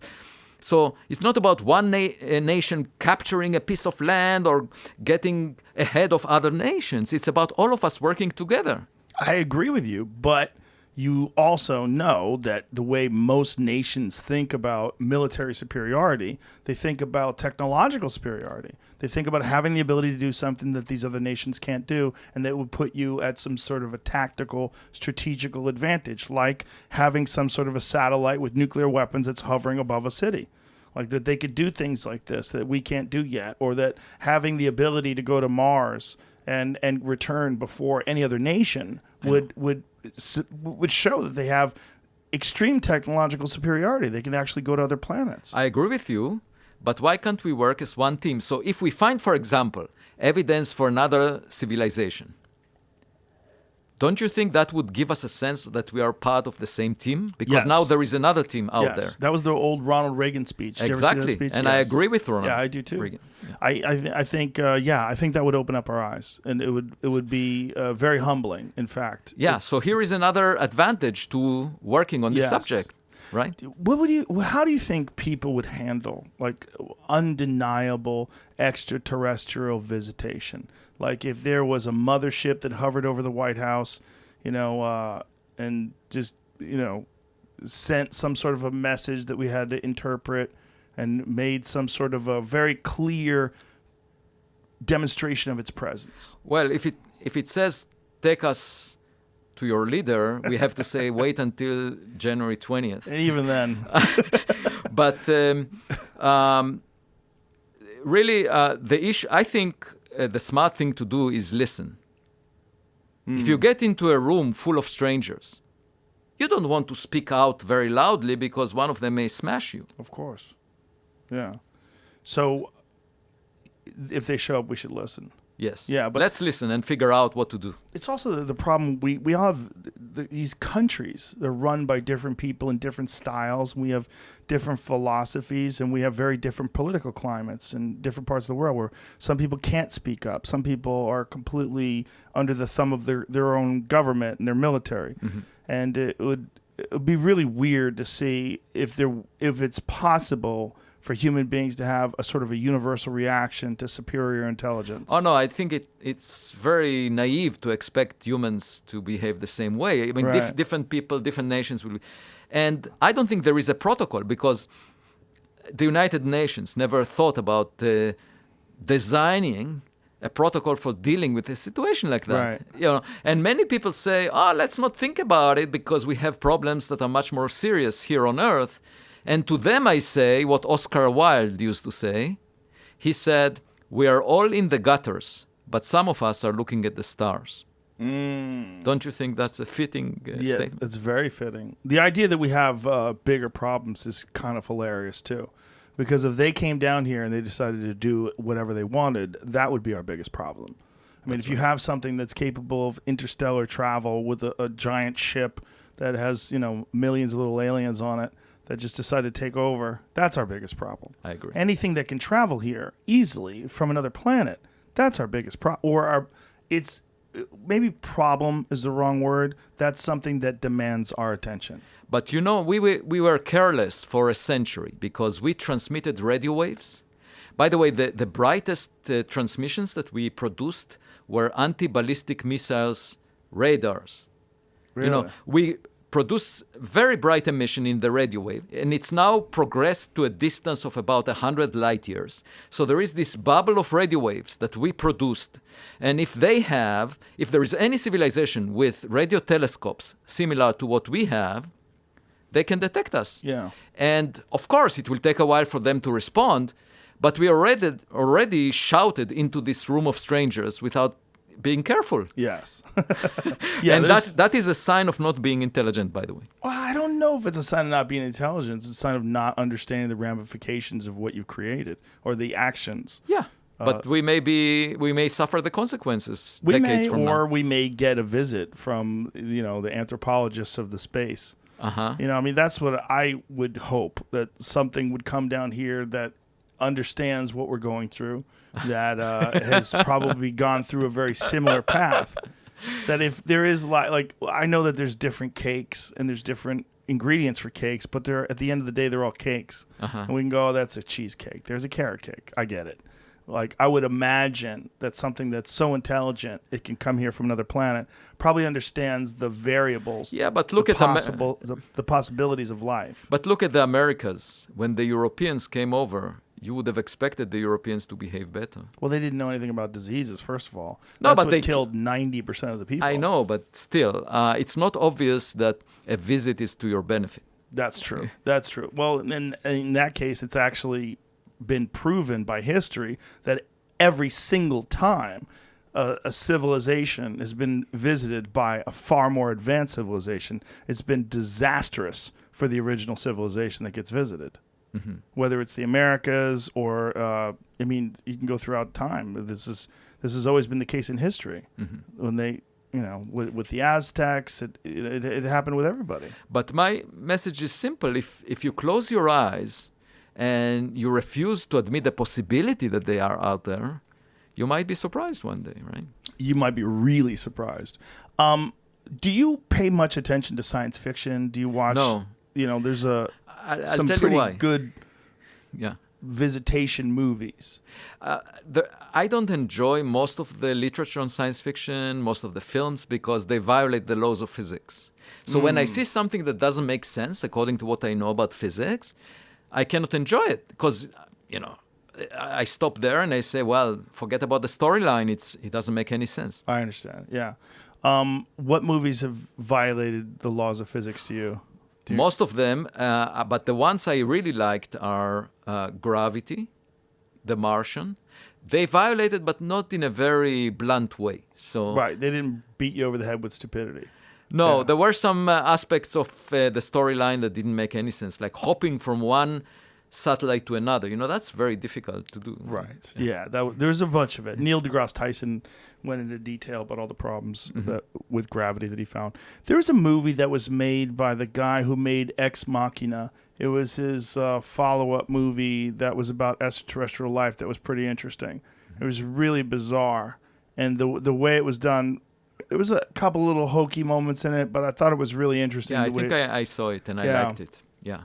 I mean, when I saw it, I was like, that might be what we're like. We might be looking at life that we can't recognize. Uh-huh. Like that there might be something that when it visits us, we don't even know what to look at. Right. Maybe, yes.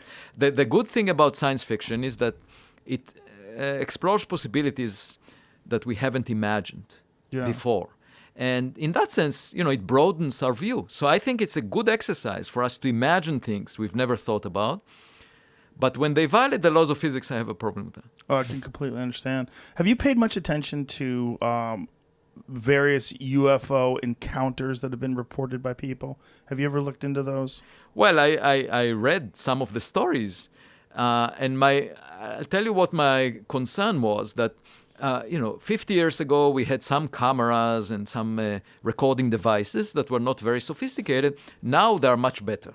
So if 50 years ago we saw fuzzy images of saucers and things like that, by now, with modern cameras, you should get very crisp images of the same things. Yeah. We don't have them. So I'm worried that, it was, these were artifacts of the instruments that were used back then.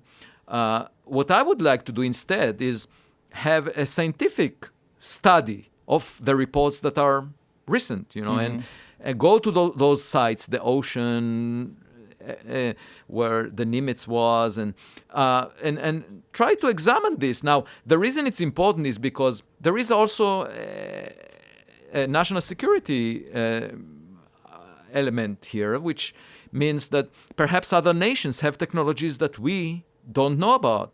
So we better find out. So if there are things that we don't understand, we better find out what they are.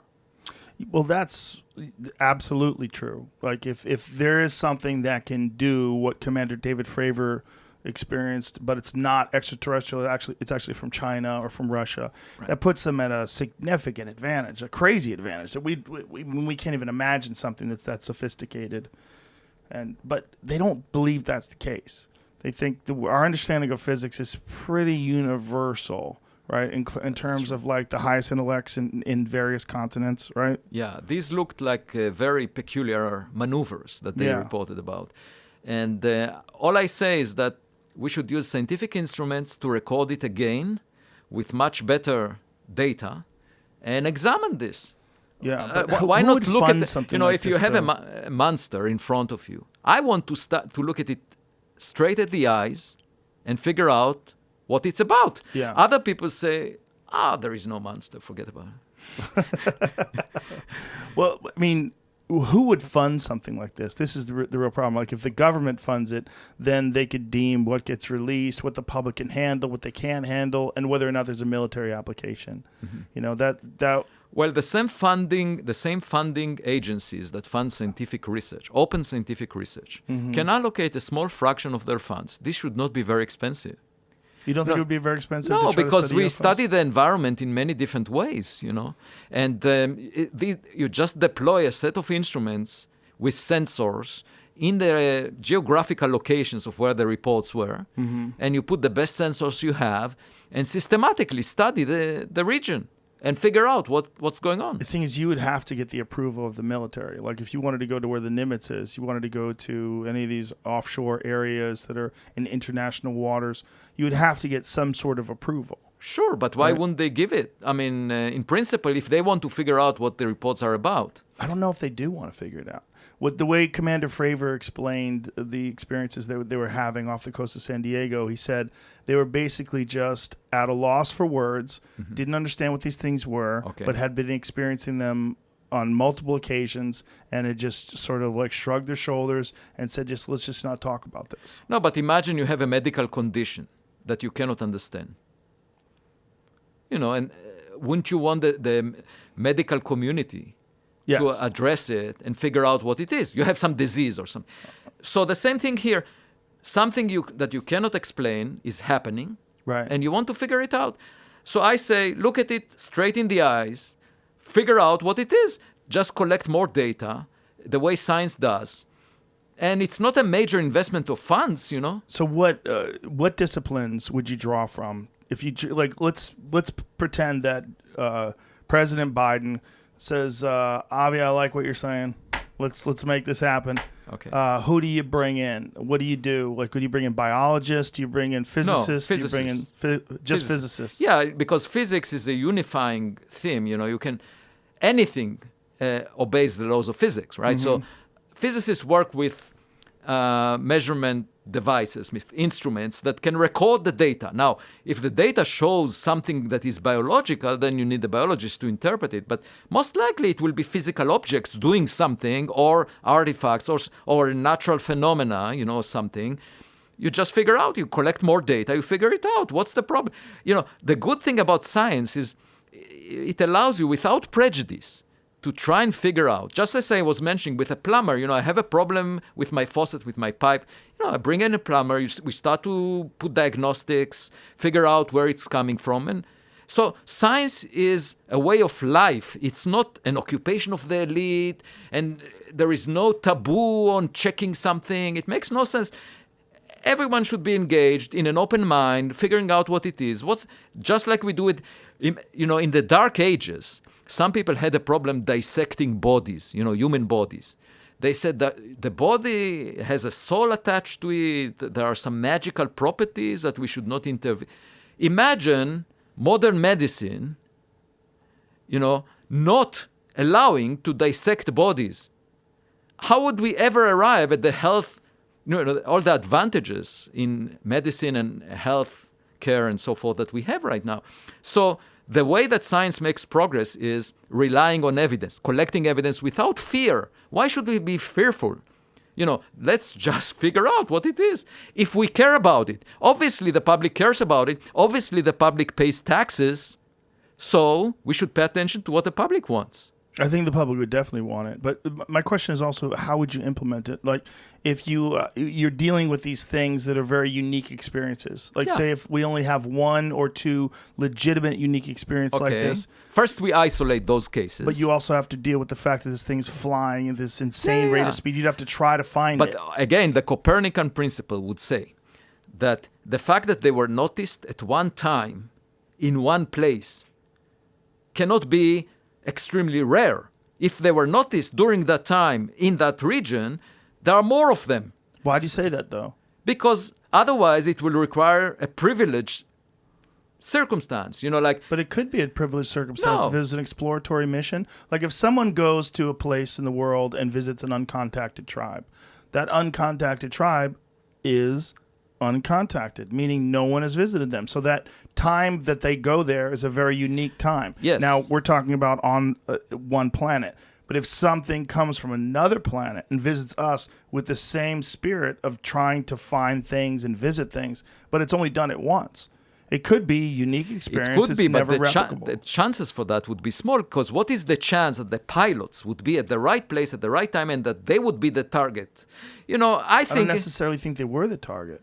so. Then it should come again. Yeah, in that particular case, in the Nimitz case, I think you're Okay, right. so you're speaking about a situation similar to what in the again I go back to religion, but in the Old Testament, Abraham heard a voice that told him, the voice of God, that told him to sacrifice his son, the only son he had.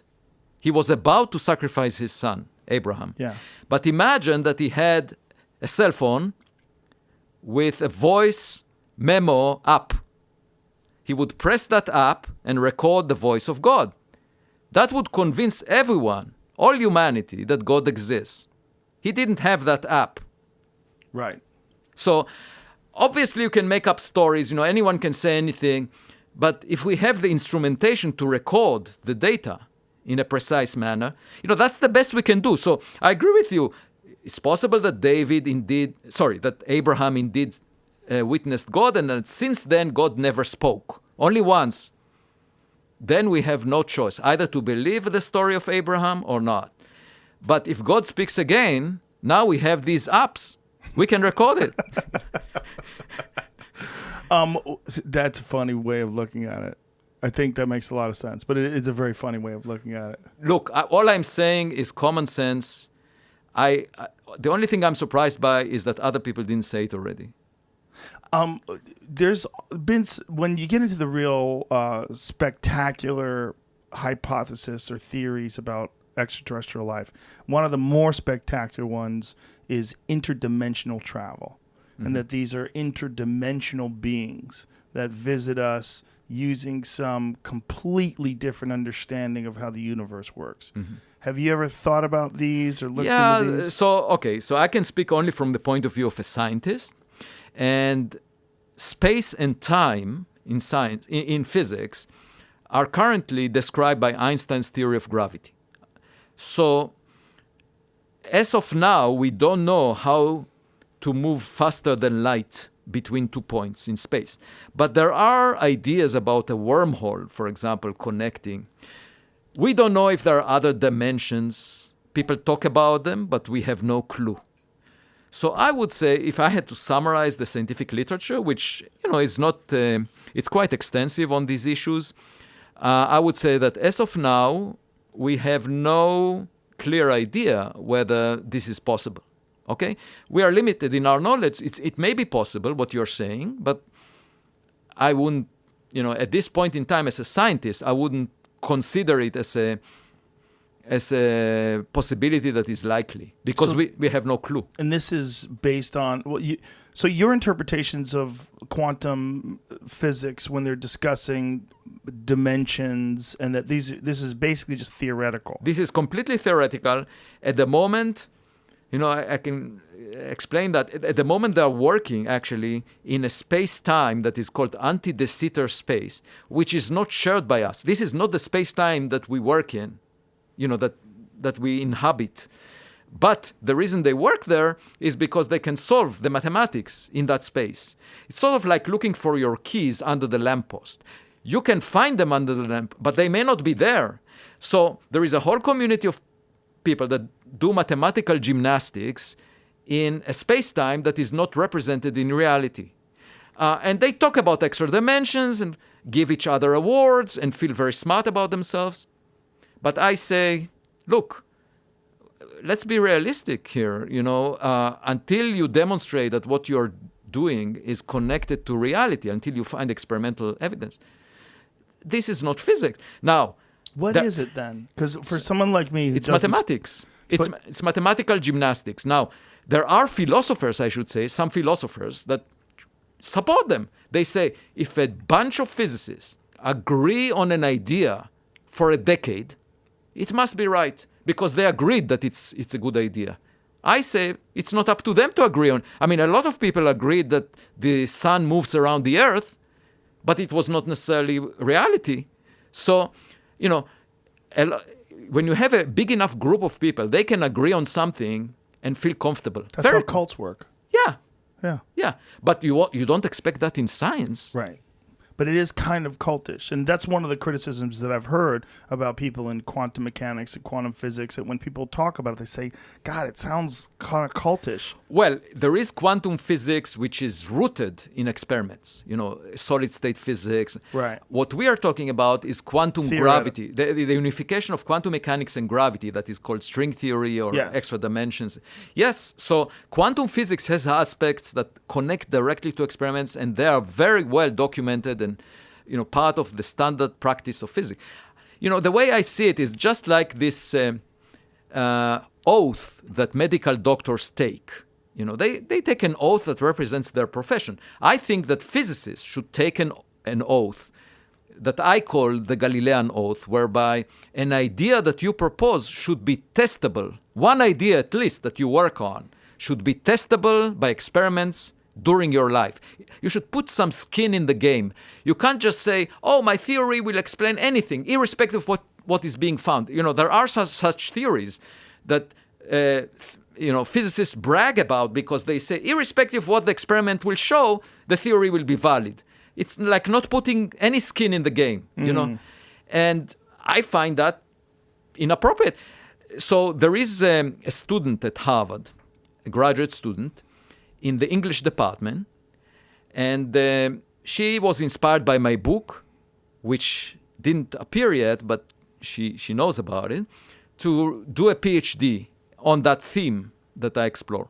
And she invited me to the PhD exam, the first exam.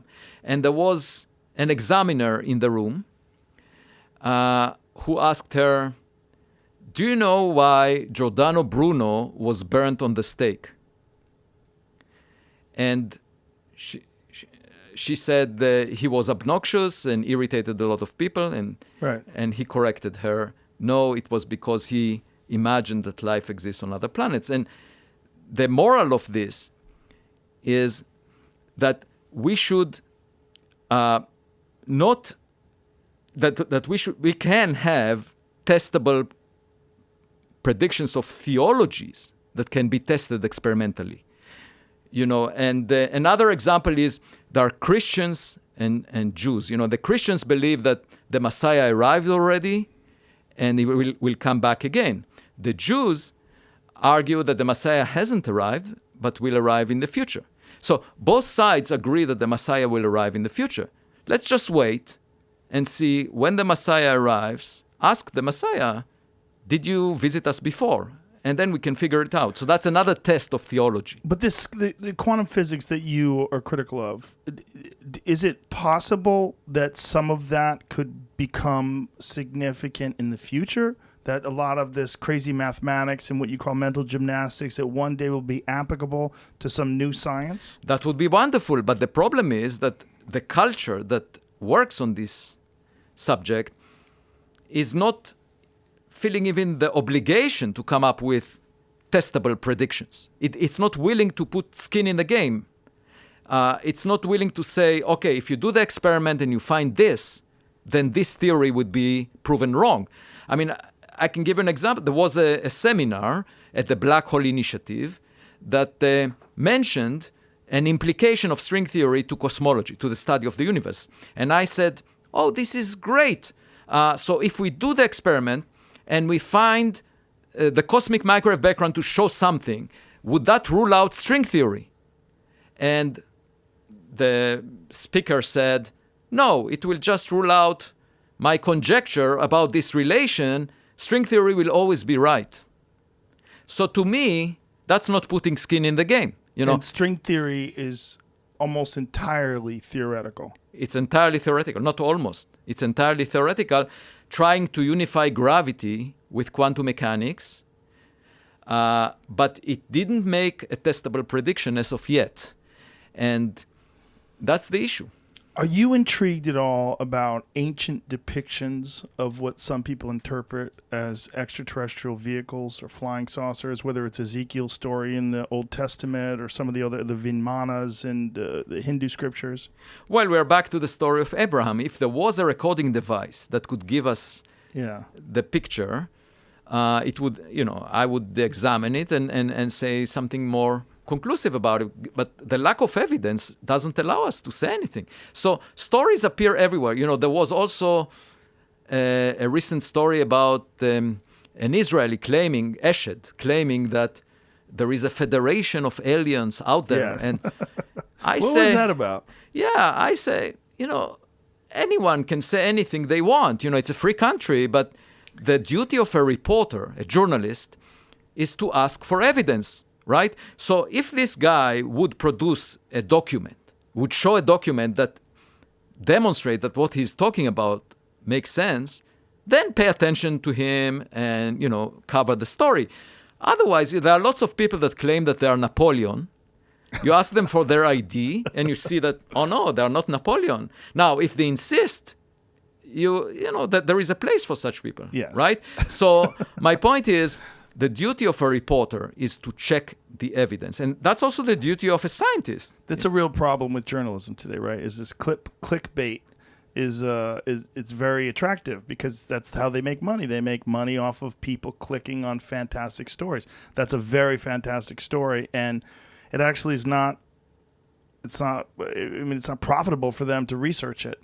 Yeah, if they really want to try to verify those claims. It's unfortunate because it adds noise to the system. Yes. There are lots of possibilities. Reality is just one. Yeah. And if you hear all these possibilities all the time, then you don't know what's real and what's not. And that's true of politics as well, right? Yeah. What was this guy's claim? He claimed that they're waiting for us to get our shit together, right? Yes. Wasn't that the idea behind it? Yeah, and that President Trump knows about them. That's funny. Yeah, I think if Trump knew about it, he'd tell everybody. I don't think he can keep his mouth shut. Or maybe we have to wait until January 20th, until he gets out of office. But do you think did this guy have a motivation for saying this? I mean, what is the no? I think what is his position in the military? No, he used to occupy an important leadership position, but I'm not sure what happened to him, and I don't know him personally, and I would just dismiss it and move on. If he had a reason for saying what he said, he should have produced the evidence. And I think, at the late stage of his life, something may have gone wrong. Well, that is a real problem, right? When people get older and they start believing things that might not necessarily be true. Right. But the story's so compelling, right? That's the other problem, is that someone telling you that the aliens are waiting for us to get it together. Like, oh, good. I'm glad. I knew I had a feeling they're out there. Yeah, but it's just like, dating someone and expecting that someone to return love to you when they're not really interested in you. So it doesn't matter how much you wish it if it's not real. Right. But there's so much, again, the appeal of those stories. It's so profitable because so many people are interested in something really, especially now, while they realize, like, oh my God, our government is ridiculous. Yeah. The people that are in charge, I mean, one of them is literally a reality show contestant or host who's possibly a sociopath who was running the planet or running at least this country. They would hope that there's going to be some sort of intervention by some hugely intelligent species from another planet. That they're going to come down here and they're going to go, listen. Enough already. Enough But with the this is bombs. crap. And the point Enough. is, it's just like junk food. It tastes good, but it's bad for you. Right. And that is crap because it's bad for you. Yeah. Do you think that all of the, like when you see the, have you ever seen the Go Fast video, the FLIR video of where these fighter pilots are tracking this thing and it's moving at incredible rates of speed. It doesn't exhibit any heat signature, no obvious method of propulsion. When you see things like that, do you look at that as saying, well, this is something that seems to be legitimate evidence? Well, it's partial evidence. We want more. So, it looks very interesting. The question is, what is it? And I'm just advocating that we collect more data on things like that. Not ignore it, not dismiss it, because it's reported by credible people using credible instruments. Something is going on. Is it the fault of the instruments? Is it the fault of the person? Is it some natural phenomena? Let's figure it out. So the point of the matter is we can figure it out. It's not magical. It's not something that is beyond our control. We can invest enough in this question and solve it. Let's do it. What's the problem? Sometimes these compelling conversations and sometimes books like yours and these statements that you've made about that object, like it could inspire people to take action. And if someone did come to you and said, I think you're the perfect guy to sort of put together some sort of a team to actually do what you're describing, how would you start something like that? I would collect reputable scientists with state-of-the-art instrumentation and put it together, deploy it where necessary based on the most credible reports, and collect data, and then write scientific papers about it. Just the same way that we do with any other anomaly that we find in the cosmos, And there is no difference. We should be guided by evidence and not by our prejudice. That's the message that comes through from all the history of science, that on many occasions we were putting blinders saying something doesn't exist, we ended up being wrong. The only way to educate ourselves, to be modest enough to admit that we don't know everything, is by collecting evidence, a dialogue with nature. Let's listen to nature, see what it tells us, and then say what this thing is, rather than sitting in an ivory tower and saying, no, this is taboo, we shouldn't even consider it. So you would have physicists, and how many physicists do you think that you would actually try It depends to put together? on the scale of the experiment that we want to do, but I won't need more than a dozen. A dozen. Yeah, and the appropriate instrumentation, and it may not be very expensive, actually. Do you think that it would be possible to do something like this? Yes. And do you think that there's a dozen physicists that you would have in mind that would be qualified for this? Definitely. Just like there are dozens of physicists working on the search for extraterrestrial intelligence. Now, if you have this bullying going on so that young talent, there are young people that are extremely interested in these questions.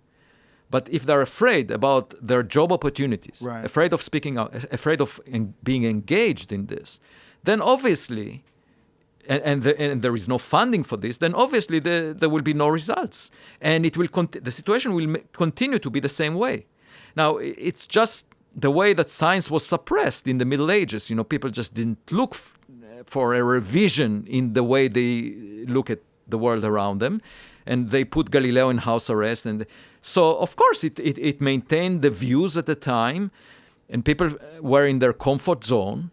But I thought that we came out of that hole, and by now we are open-minded. Do you think that having these kind of conversations and you coming out and being public about your struggles with other academics about this can lighten people up? Do you I think hope so. Helps the environment? That's my hope. As I said, I'm doing what I'm doing, not expecting anything, but I will be pleasantly surprised if the common sense that I'm trying to advocate. And by the way, I was a farm boy. I speak just the way I would speak as a kid. I don't do any calculations. When I was department chair, one reason that my term was extended twice is because I don't manipulate people. I never hide things from people and tell them one thing when the reality is different. I tell them what I think. Now, I can be wrong. I can make mistakes. But what you see is what you get when you deal with me. And, on the one hand, it's a weakness because in politics, you need to manipulate people very often. But it's also a major source of strength because people believe you and follow you. And as a department chair, I realized that the strength is bigger than the weakness, and it worked out. It wasn't clear from the beginning. It really depends on the people that you surround yourself with. But my hope is that in science, it will be the same way. And, I'm not afraid of suffering the consequences, as I said. I'm willing to put my body on the barbed wire. Now, if you did do something like this, and I'm trying to set this up, this is what I'm trying to do right now. I'm hoping that people are listening, and I'm hoping that this actually becomes real. Where would you want to be located? So I would first examine all these reports and isolate the most credible ones, or one, the thing that is most striking among them, and go there. So the most striking one to me is the Commander Fravor instance. So let's imagine. Or the Nimitz. So let's imagine that there's still some activity in that area. So we can look for that. The same type of activity that he reported will be looked for with much superior instruments than the ones that he was using. So what kind of instruments would you use to try? I have to look at the details of the evidence that he reported, but I will choose the instruments that are most sensitive right now with our best technologies right now. Not because he had some instruments that were, for other purposes, not for this. So I will... For combat. Yeah. So instead, I will use the very best instruments that exist right now to look for the kind of signals that he saw so that we are much more sensitive than he was. And for us, it will be a piece of cake. Like the signal will boom in our instruments if it's there, and then collect the data. And we can do it over a period of time so that we allow for these signals not to be there all the time. And then conclude with our findings, and it should be open to the public, to the science community, to everyone. And I don't think it will cost a lot. Instead of us talking about it forever. Right. Yeah. Now, when you're talking about what happened off the coast of San Diego, I think it was several hundred miles at sea, right? Right. How would you I would set send up out some there? instruments, at the same distance from into sea. And now, it's important for national security as well because perhaps these are espionage-related systems that are operating out there, and we want to know about it. So I wouldn't be surprised if if people behind the fence of national security would be curious about the findings as well. Would there be a problem with that, though? Because if they were behind the fence of national security, then they wouldn't want these findings to be relayed to the public. Well, it depends who funds the work. But if the military funds it. If the military funds it, they own the data, right? But if the private sector funds it, it's or if it's a federal agency that is not guided by the same rules of secrecy. Yeah. Aren't all of them, though, when it comes to something that would be deemed top secret, like UFOs? Oh, why would it be it wouldn't be deemed top secret if everyone can see it. So my point is, when you look at the sun, that cannot be top secret, right? Because everyone can look at the sun. Right, but you're talking about something that's off hundreds of miles off the coast, very difficult. You need very powerful instrumentation in order to document it. But we can look everywhere. Right, but what I'm saying is, if it's funded by the military, No, would so- you have concern that they would not want to release the findings? Yeah, so let's fund it by a more open channel, a channel of interested citizens. Channel of interested citizens. That's Yeah. Yeah. I mean, if the funding is not at a very high level, if it's at the level of millions or tens of millions of dollars, that can be funded, That's pocket money for the wealthy. Why don't you talk to Elon? He might be interested in that. Yeah, I'd be glad to. I mean, it's really nothing. You look at his wealth right now. Right, but and also when you're thinking about the private sector is getting involved in space travel now, Right. with Jeff Bezos' company and Elon's company, and I'm sure more to come. And maybe that would be something that, look, just to imagine the PR power and potential Yeah. of approving So- extraterrestrial life. So actually, in my book, I call it Oumuamua's wager, which goes back to Blaise Pascal. He was a philosopher arguing about God. He said, well, as a mathematician, there are two possibilities. Either God exists or not. Now let's examine the consequences. If God exists and you don't do the right thing, consequences are much greater. So he put a wager that there is a much bigger implications to one of the possibilities than the other one. And that convinced him that you need to take it seriously. Now, I say Oumuamua, or the possibility of extraterrestrial life more generally, poses exactly the same type of wager, because the consequences of finding evidence would be huge. And if it's not a very expensive task to examine it, if it's something we can do with existing technology, it's a missed opportunity not to even consider doing that, and to have a taboo, and to silence everyone that wants to speak about it. That's a mistake. How can we do that? I agree with you, and I also think that the positive benefits for the person who does stick their neck out would be spectacular. If you could absolutely prove that there is some evidence of extraterrestrial civilization. Yes. My God.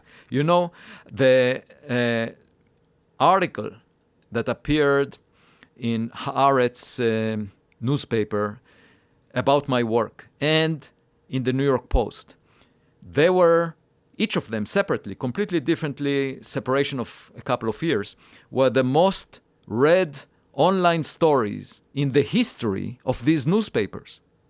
Really? And I should The tell New you, York Post article, that was the most read online story in the history of the Post? that's what I was told by my literary agent. But I should say that over the past few days, I had 7 filmmakers and producers from Hollywood contact me. And I told my literary agent about the book. I told my literary agent that if a film ever comes out of it, I want Brad Pitt to play my role. Does he have to have the accent? Yeah, he knows how to do it. Did you see the movie Contact? Yes. What did you think of that film? I thought it's pretty good. That was pretty good. Yeah, it was pretty good. I loved it. I mean, I should. By the way, Carl Sagan was a junior faculty at our department at Harvard. He was not tenured there, so he moved to Cornell where he got tenure. But he also lived in the same town that I live in. And when I bring my clothes to the dry cleaner says that there is someone, his son probably, or someone related to his family that brings the clothes to the same dry cleaner, Sagan. Wow. So Royalty. But, he also was not, his ideas were predated our current interest.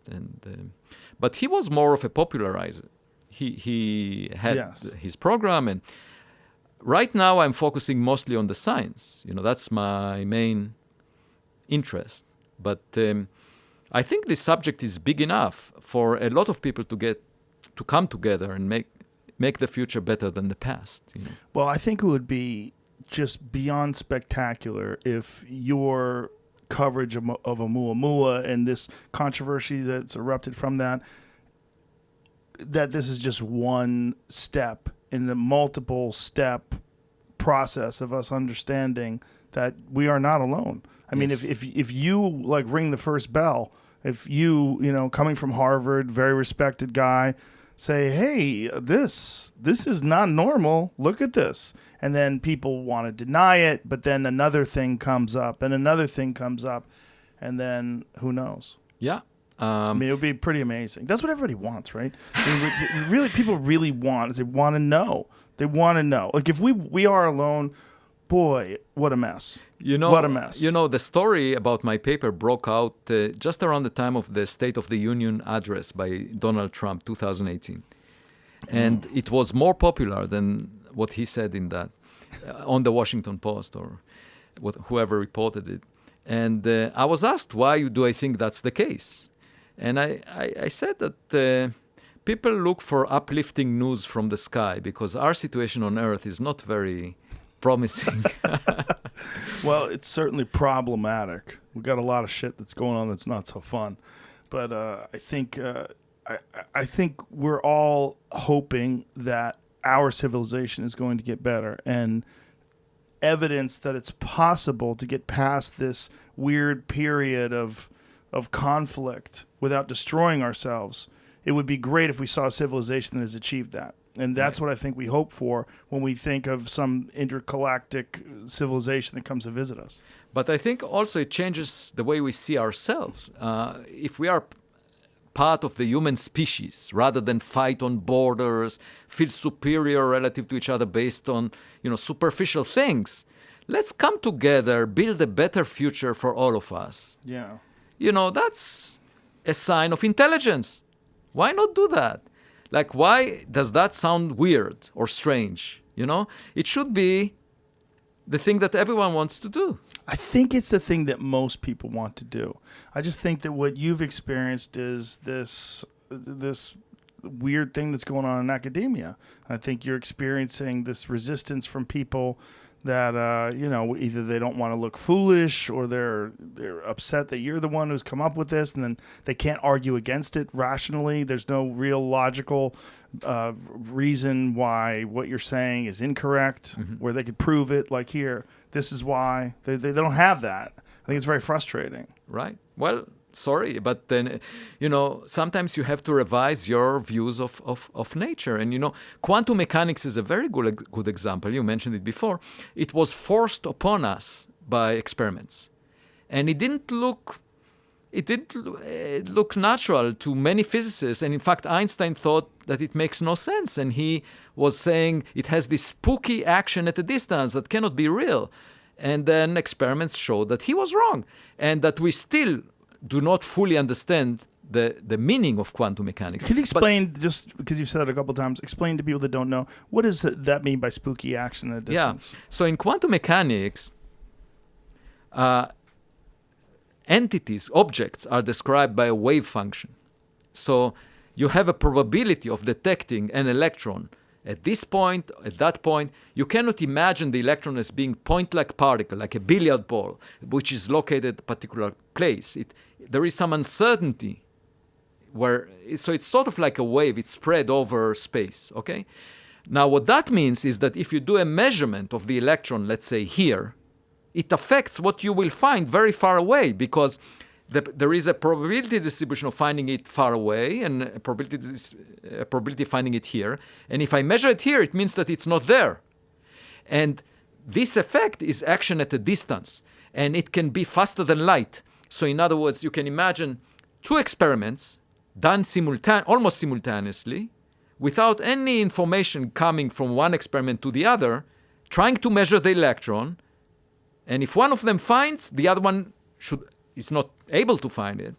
But how did they know about each other when they were separated by a distance so large that they couldn't transmit a signal? This is called spooky action at a distance, that information about what is done here is already known there without enough time for the signal to cross that distance, that separation. What does that tell us about the nature of reality? That It's not the way we're used to. We're used to having a cup of coffee at one place. You can't have the cup of coffee at another place. But in quantum mechanics, that's not true. Your cup of coffee has some probability of actually being there as well. So that's something being in superposition, right? It's being in a multitude of states, many places with different properties potentially, and you just assign a probability to finding it here. And moreover, quantum mechanics says that you can never pin down both the position of an object and its speed, its velocity. If you want to localize the object extremely well, you don't know its speed. And if you want to measure its speed, you don't know where it's located. And this is called the Heisenberg uncertainty principle. There is always uncertainty about reality. We're not used to it because big objects have very little quantum uncertainty. So that allows us to come to the conclusion that, you can imagine things being in one place at one time and having a particular... But quantum mechanics says, no, that's not the case. And it's counterintuitive, and Einstein had a problem with that, but he was wrong. And all the experiments are fully consistent with this strange feeling. So what I'm saying, the reason I brought this up is you have an uneasy feeling when you think about quantum mechanics. And a lot of people had an uneasy feeling.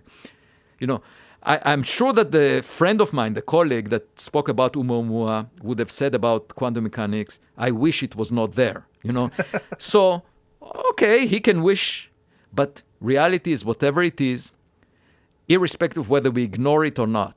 And we have to get used to it, right? You check the ATM machine, you find how much money you have in the bank. The fact that you imagine to be as wealthy as Elon Musk does not make you wealthy. You can live a happy life imagining that you're Elon Musk in terms of the wealth, but when you go to cash that money, you don't have it in your bank account. So what I'm saying is reality is whatever it is, irrespective of your imagination, and we better get tested by experiments before we, assume that everything we believe in is true. Beautiful. Well, thank you very much. Thank you. Thank you for being here. Your book comes out when? 26th of January. Okay, so not too far away. What is today? The 15th. 15th? Yeah, so in about 11 days. I will post it on Instagram. I will let everybody know. And I appreciate you. I appreciate what you're doing. And I hope somebody reaches out and actually decides to do this. And takes you up on your word, or on your work, and really puts together some sort of a group of people that can do these kind of experiments that you're talking about. There it is right there. Extraterrestrial, the first signs of intelligent life beyond Earth. Dun, dun, dun. Thank you, Joe, and I'll be glad to be back once we find definitive proof. 100%. Definitely. Yes. We'll do it. Thank you. Appreciate you. Bye, everybody.